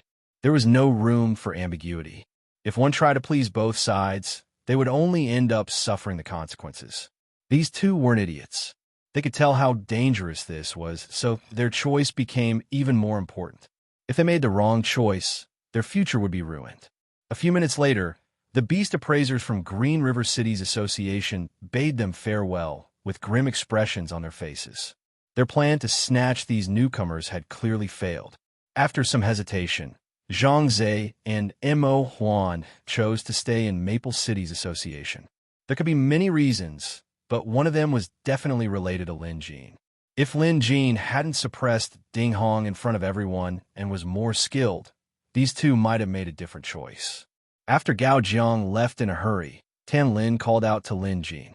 She was curious as to how Lin Jin was able to determine that it was an Yin River large carp from a single scale. Although the evaluation report was interesting, she didn't believe it could be that accurate. After all, forget her, even her father, a rank 3 beast appraiser, Tan Sun, might not be able to do such a thing. After some thought, he said, "Actually, I saw those northern merchants unloading their goods on my way here this morning. Out of curiosity, I took a look at the Yin River big carp they were hauling in. Otherwise, I wouldn't have been able to tell just from a single scale alone." Having said that, while Tan Lin was still in a daze, Lin Jin took the opportunity to escape.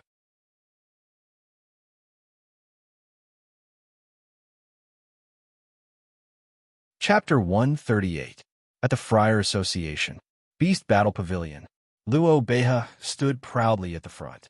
In front of her were many disciples under her wing, and standing at the very front was Schwebauer.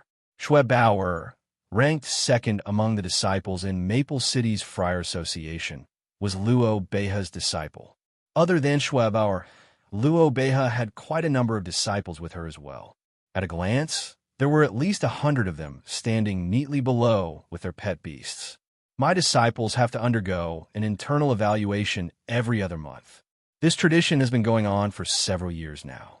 It's to motivate you all, to let you understand that every day there's someone who works harder than you. Luo Beha was over 30 years old, but she still looked like a 20-year-old woman. Not a single trace of age could be seen on her face. After she said that, a sudden gust of cold wind blew behind her, and a shadow landed. It was a large white crane. Standing there, the white crane was more than 2 meters tall and looked extremely noble. Clearly, this large white crane was Luo Beha's blood contract pet beast. Cold air surged around the white crane. With a flap of its wings, snowflakes fell from the sky. Same old rules. Take turns controlling your pet beasts to fight the white crane. Remember, use the spells you're best at.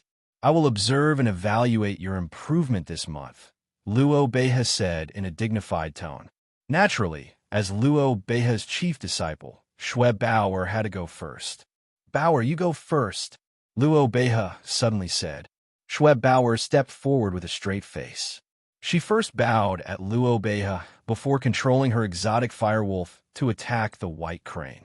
This wasn't the first time the two pet beasts fought. The white crane looked arrogant, clearly not taking the exotic firewolf seriously. Luo Beha didn't cast any enhancement spells on the white crane either. As a mentor, her pet beast was naturally powerful. If she were to cast enhancement spells, it would seem like she was bullying her disciples. Hence, she had always only allowed the white crane to evaluate her disciples. "Xiao Qing, don't be afraid. Go."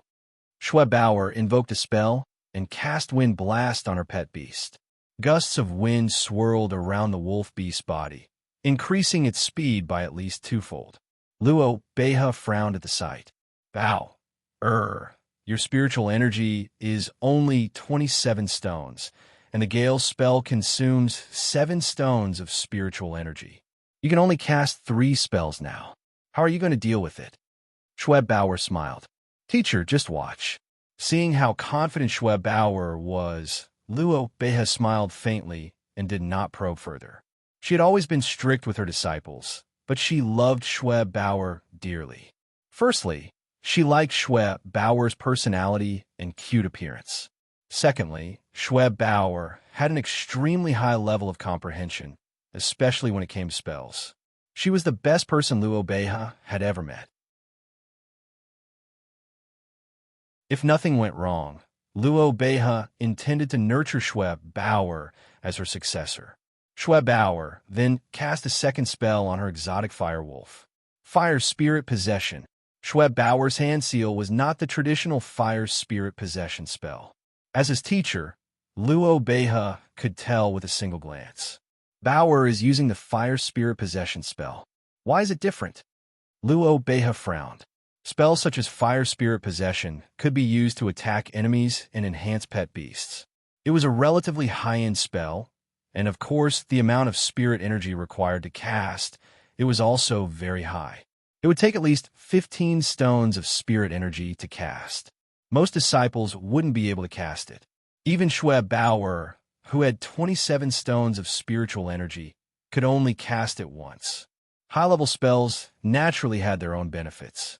Needless to say, they were extremely powerful. However, Luo Beha was displeased.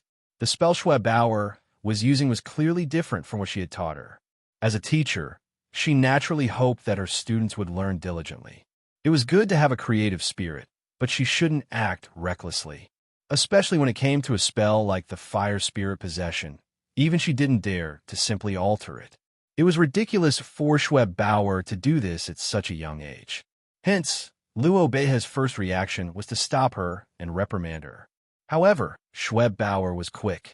She had already cast the spell, and the Fire Spirit Possession spell was cast on her pet beast. In an instant, flames surged and the heat wave was overwhelming. Luo Beha swallowed her words of reprimand. Her eyes widened in disbelief. The flames on Schweb Bauer's wolf were almost pure green now. The explosive force made even her pet beast, the white crane, take a step back involuntarily as it channeled its energy to resist the heat wave. She had yet to attack, but she was already this powerful? Impossible. Although the Fire Spirit Possession spell was powerful, it was impossible for it to bring about such a degree of enhancement.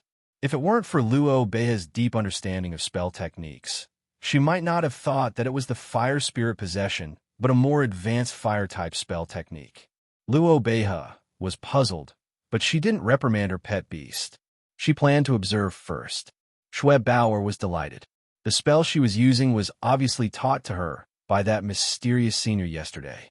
Schweb Bauer was incredibly intelligent and had great comprehension. After a night of pondering and repeated practice, she was now able to use it in a real battle. Go Little Blue! At Schweb Bauer's command, the exotic fire wolf, enhanced by Wind Blast and Fire Spirit Possession, pounced at Luo Beha's white crane like a tornado. The white crane's attribute was ice. Ice versus fire was a clash of attributes. Normally, the white crane wouldn't even need to expend much effort to defeat Little Blue. It would be able to easily defeat Little Blue. In terms of rank, it was already at the peak of level 3 and had already shown signs of advancing. It was probably only a step away from breaking through. Naturally, it had an overwhelming advantage over Little Qing, who was only level 2. Even if Luo Beha didn't cast any spells on it, it could still crush Little Qing. But this time, the situation was different. As soon as Little Blue charged over, the white crane took a step back. Not only that, it spread its wings and attacked first. Its wings stirred up a gust of wind, and snow appeared out of thin air. The surrounding temperature plummeted, and the pool of water behind the white crane began to freeze. But Little Blue was even more aggressive. Like a fireball charging into a blizzard, fearless of the cold, it swung its claws at the white crane. Green flames swirled, and a wave of fire that was several feet long surged forward. Left with no choice, the white crane flew up to evade. In this clash, Little Blue actually had the upper hand. "Stop!"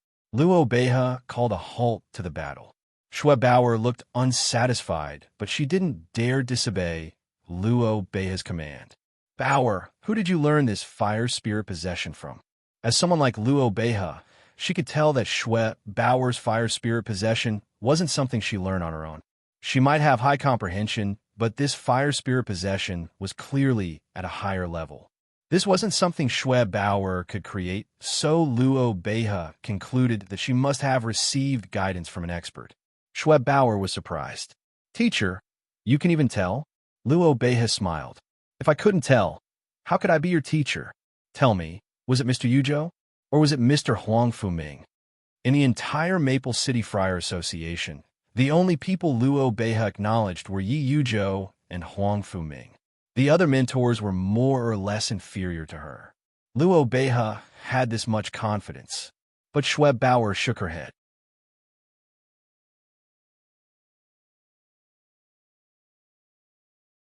Chapter 139. It's not these two gentlemen? Could it be Mr. E? Since when did he become so powerful? Luo Beha looked surprised. Schwebauer shook her head. "It's not Mr. E. Then who is it?" "I don't know. It's a senior. I saw him studying fire spirit possession yesterday, so I asked him a few questions. He taught me." Schwebauer answered honestly. "Senior? Disciple level?" Luo Beha did not believe her at all. Moreover, she knew that Schwebauer's seeking guidance was well known in the association. Even some mentors would take a detour when they saw Schwebauer. It could not be helped. When this girl started asking questions, there was simply no end to them. Moreover, her questions were extremely tricky. Among the disciples, neither Yang Jie nor Lu Yunhe were qualified to teach Schwebauer. Moreover, Schwebauer was familiar with both of them.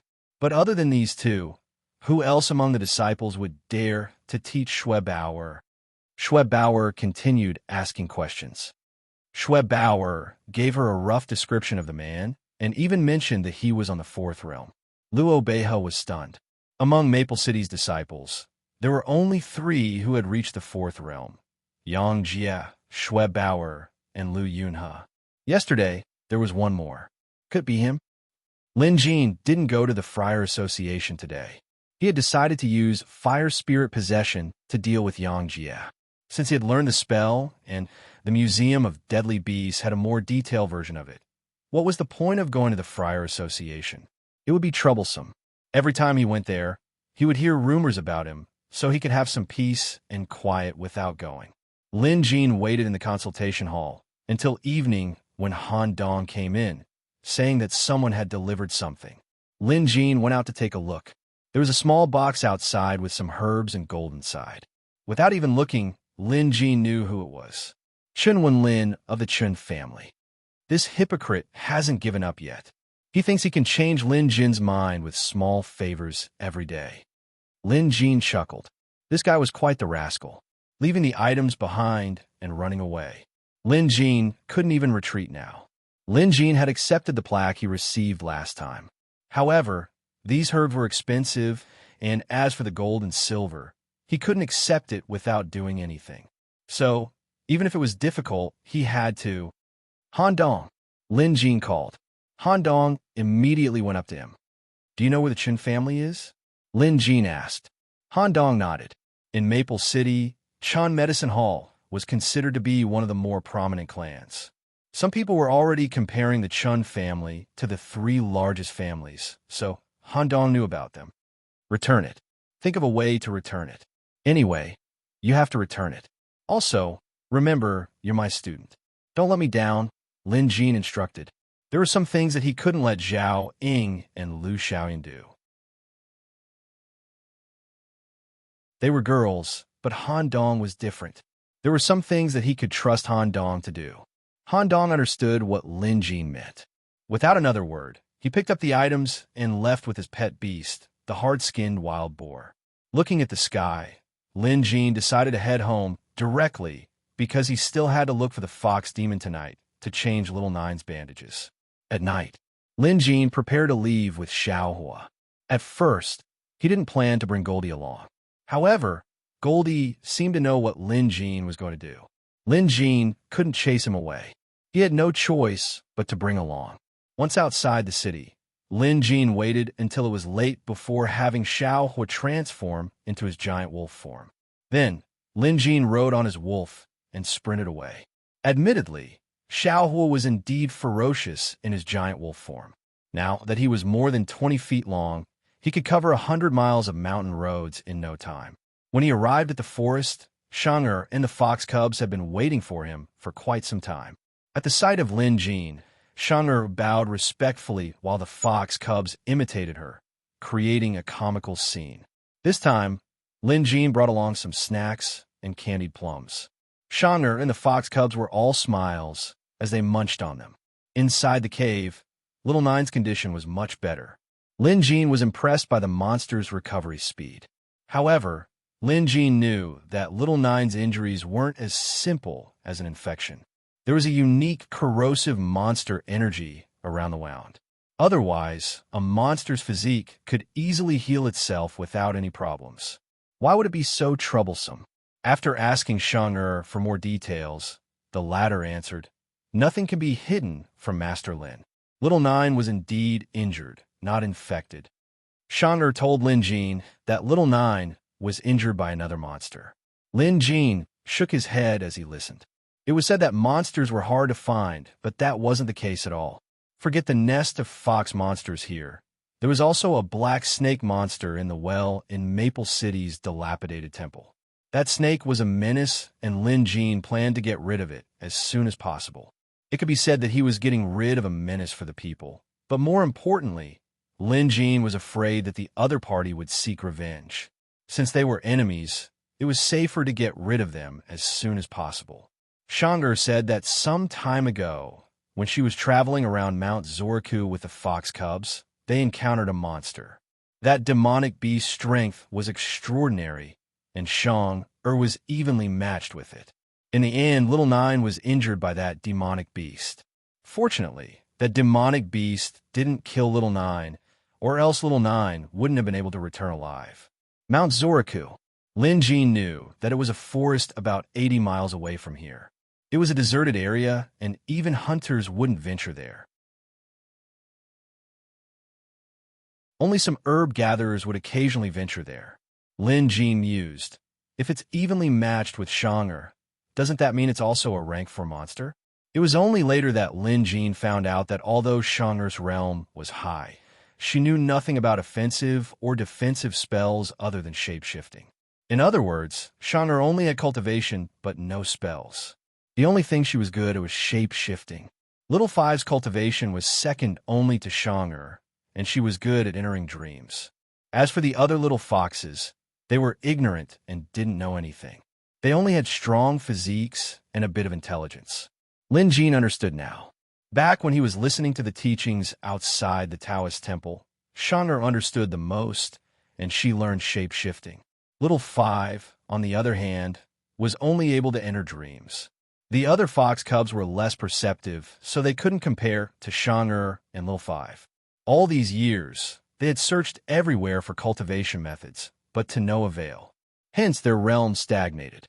If they encountered monsters that were weaker in cultivation but knew some offensive spells, they might not be a match for them. Lin Jin flipped through Demonic Transformation in the Museum of Deadly Beasts.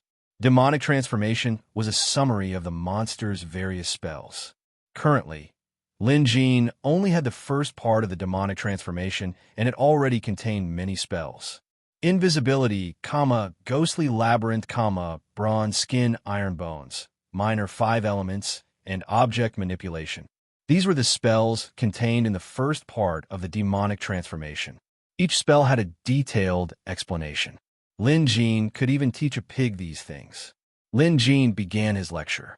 He was talking about the first part of the beast energy formation. Cultivation had to be done in an orderly manner.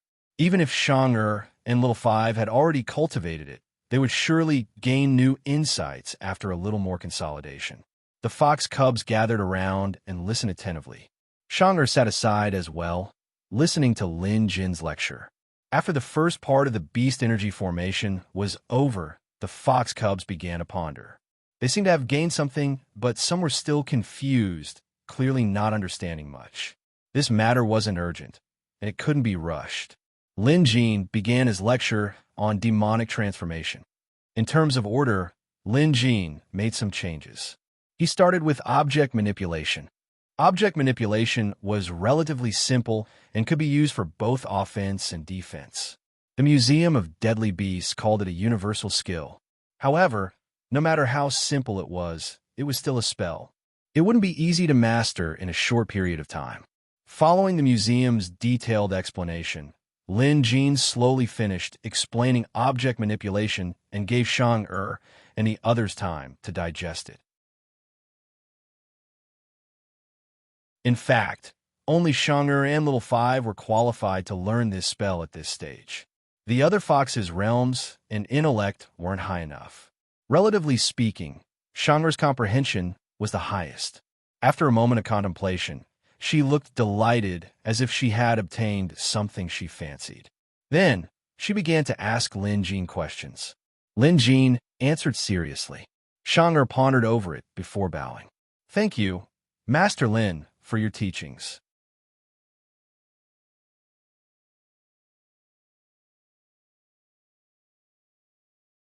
Chapter 140. Lin Ji nodded. "That's all. Try to comprehend it, and try to cast it." Shang-Er had the same intention. Invoking a spell, she pointed at a rock beside her and began casting object manipulation. Magical arts relied on one's perception, while techniques relied on practice. The two were interdependent and couldn't be dispensed with. Shang-Er had a high level of comprehension, which Lin Jin admitted he couldn't compare to. Even her understanding of spells left Lin Jin in awe. This was the first time he used the object manipulation technique, and the rock moved a little in the air. Shang-Er kept practicing, and on her fifth try, she could already make the rock float 3 feet in the air. Amazing. With the demonic transformation manual in hand, Lin Jin obviously wanted to try cultivating it. However, this was a monster's cultivation method, so it wasn't suitable for humans. Lin Jin was stuck on the part where he had to convert his demonic energy into magical energy. Hence, even if he had a top-notch cultivation and spell-casting manual, Lin Jin could only teach them to pet beasts and monsters. He couldn't learn them himself. Relatively speaking, human cultivators could only cultivate blood contracts and corresponding spells. For actual combat, they still had to rely on their pet beasts. Shang-Er kept practicing, and in less than an hour, she was quite proficient at it. She could now float a rock that weighed 100 pounds and manipulate objects at will. As Lin Jin watched from the side, he was suddenly reminded of ancient sword immortals. They probably relied on object manipulation to control their flying swords to behead their enemies from 100 feet away. However, flying swords didn't exist now, but rocks could be found anywhere. Shang-Er walked out of the cave and pointed at a tree as thick as a bowl several feet away. With a lift, the tree was uprooted. "Fall!" Shang-Er swept her finger downwards, and the tree's trunk fell like a sharp sword, piercing into the ground with great force. Lin Jin could tell that the tree weighed at least 300 pounds. Shang-Er's comprehension ability was truly terrifying. She had only learned it for a short period of time, but she could already perform it to this extent. The most excited one was obviously Shang. She turned around and kowtowed to Lin Jin, unable to conceal the joy on her face. Although Lin Jin couldn't cultivate on his own, he felt a sense of accomplishment. "Master Lin, Shang-Er wants to go to Mount Zorakin now." Shang-Er's gaze was resolute. It was obvious that she had long wanted to go to Mount Zoraku for revenge. After all, little Jiao was injured by the demon beast there. She didn't go before because she had to take care of her sisters, and she didn't have any offensive spells. But now that she had learned some skills, she naturally wanted to take revenge. Lin Jin didn't stop him. To be honest, he also wanted to go to Mount Zoraku to have a look.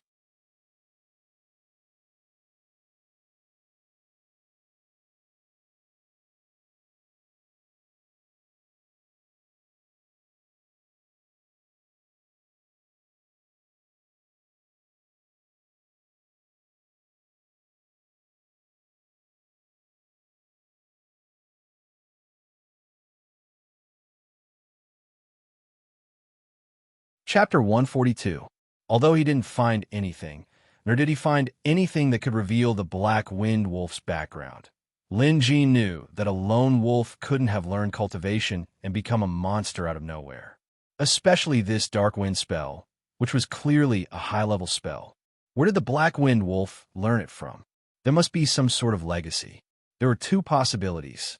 One was that the lone wolf came across a fortuitous encounter, and the other was that it had already mastered the cultivation method before becoming a lone wolf. If it was the latter, it would be terrifying. Lin Jin knew that lone wolves were usually the result of being ostracized by a wolf pack or conflict within the pack. Either way, it meant that the Black Wind Wolf's previous pack also had members who cultivated into monsters. Were all wolf packs monsters? If that was the case, they couldn't afford to offend them. After cleaning up the scene and dealing with the wolf's carcass, the sky was starting to brighten. Lin Jin hurried back. Before he reached Maple City, the sky was already bright. Xiaohua in his giant wolf form was too scary. Seeing that he wasn't too far away, Lin Jin had Xiaohua return to his normal size and return on foot. The scenery outside Maple City wasn't bad. After exchanging greetings with passers-by, Lin Jin entered the city 2 hours later. Maple City was much livelier than usual today. Lin Jin noticed this the moment he entered the city. Many people from nearby villages were rushing over. After asking around, Lin Jin learned that a caravan from the grassy continent had entered the city to exhibit their beasts before daybreak. They were trading beasts native to the grassy continent for goods, gold, and spirit stones. Caravans like this were a common sight. However, caravans from the grassy continent were rare, and it was hard to come across one even once in a while. Lin Jin knew a little about this world's geography. The grassy continent was a large continent in the west with many small countries. Just like the continent of Zhongzhou, where the Jade Dragon Kingdom was located, there were also small countries like Jade Dragon, Dajin, and Shengjin. Comparatively speaking, the grassy continent was mountainous and treacherous. It wasn't easy to travel between the small countries of Zhongzhou, so this caravan was rare. Moreover, everyone knew that Zhongzhou was actually the weakest in terms of beasts. The strongest beasts came from the northern continent and the grassy continent. Vicious beasts were born in dangerous places. This was something that everyone knew. Therefore, as long as the grassy continent's beast trafficking caravans came, it would be quite lively. Many people would come over. Even if they could not afford the grassy continent's ferocious beasts, they would come to take a look and broaden their horizons. After hearing about this, Lin Jin naturally wanted to take a look.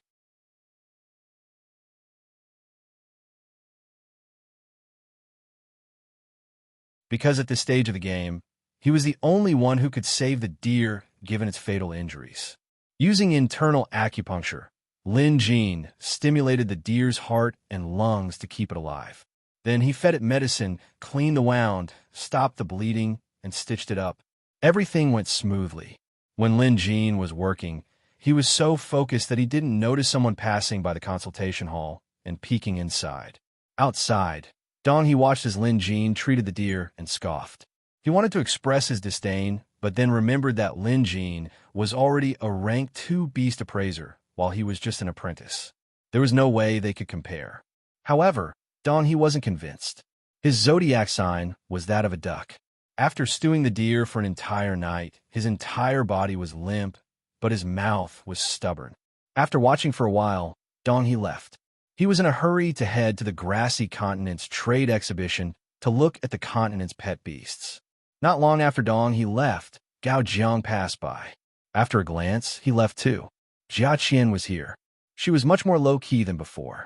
Moreover, she had applied to close her consultation hall to work at the emergency hall. In the eyes of others, this was undoubtedly a foolish decision. The emergency hall was a deep pit. Once you jumped in, it would be difficult to get out again. Moreover, many apprentices dreamed of having their own consultation hall, the chance to hold a consultation hall of their own. Jia Qian had it all, but she gave it up. Others might not understand, but Jia Qian knew. If she wanted to advance further, she had to make some changes. Having a consultation hall of her own was indeed impressive. In a sense, it was no different from being an official beast appraiser. But she wasn't willing to stay like this forever. She wanted to become an official beast appraiser. Hence, after much consideration, she made this choice. She had seen that critically injured deer in the emergency hall. From what she could tell, this deer was beyond saving. It would surely die. It wasn't that she didn't want to save it, but it was impossible. It wasn't just her, the other apprentices had come to the same conclusion. The boatman dragged the deer away without saying where they were going. But Jia Qian had a hunch that it was, so she came to Lin Jin's consultation hall. Sure enough, Lin Jin was treating the deer.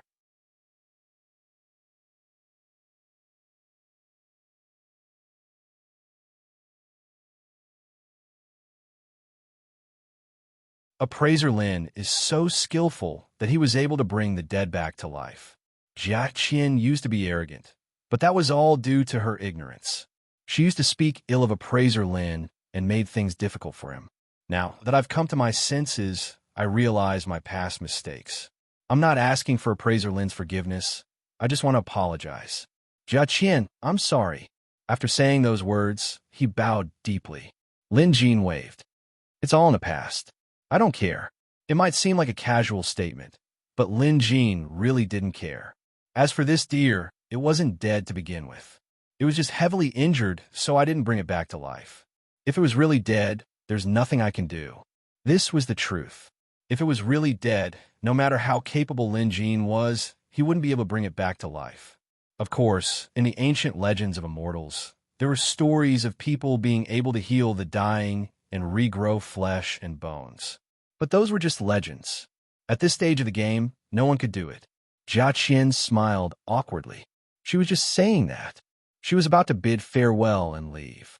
But when she saw Lin Jin writing an evaluation report, she stopped in her tracks. Her greatest wish was to become an official beast appraiser. For this, she had worked hard for many years, but was always a step away. Perhaps it was because she had been too conceited and arrogant in the past. She had to change this habit. Hence, the first thing she had to do was to give up on her pride. She had treated the deer before and witnessed Lin Jin's technique with her own eyes. However, she still didn't know much about diagnosis and treatment. She needed to carefully study and learn. It would be best if she could have Lin Jin's evaluation report. She wanted to ask Lin Jin to let her take a look at his evaluation report, but she couldn't bring herself to do so. She was still a little prideful. Lin Jin turned to glance at her without saying a word.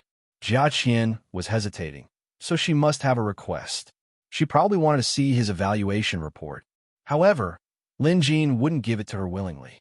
If she wanted it, she could ask for it herself. After all, no one would give in to her. Ignoring Jia Qian, Lin Jin finished writing his evaluation report. He had to preserve it, so he had to write it down. Jia Qian's face alternated between red and white. She wanted to say something, but hesitated. Finally, she threw caution to the wind and said, Appraiser Lin, I have a favor to ask. Speak. Lin Jin didn't even look up. People would hesitate and hesitate because they were afraid of being rejected. But in most cases, no one would deliberately give in to you. Hence, even if they knew they might be rejected, they still had to ask. If they didn't ask, how would they know if they would be rejected? In the past, Jia Qian was too prideful. Everyone else wanted to take advantage of her, so they would fawn over her.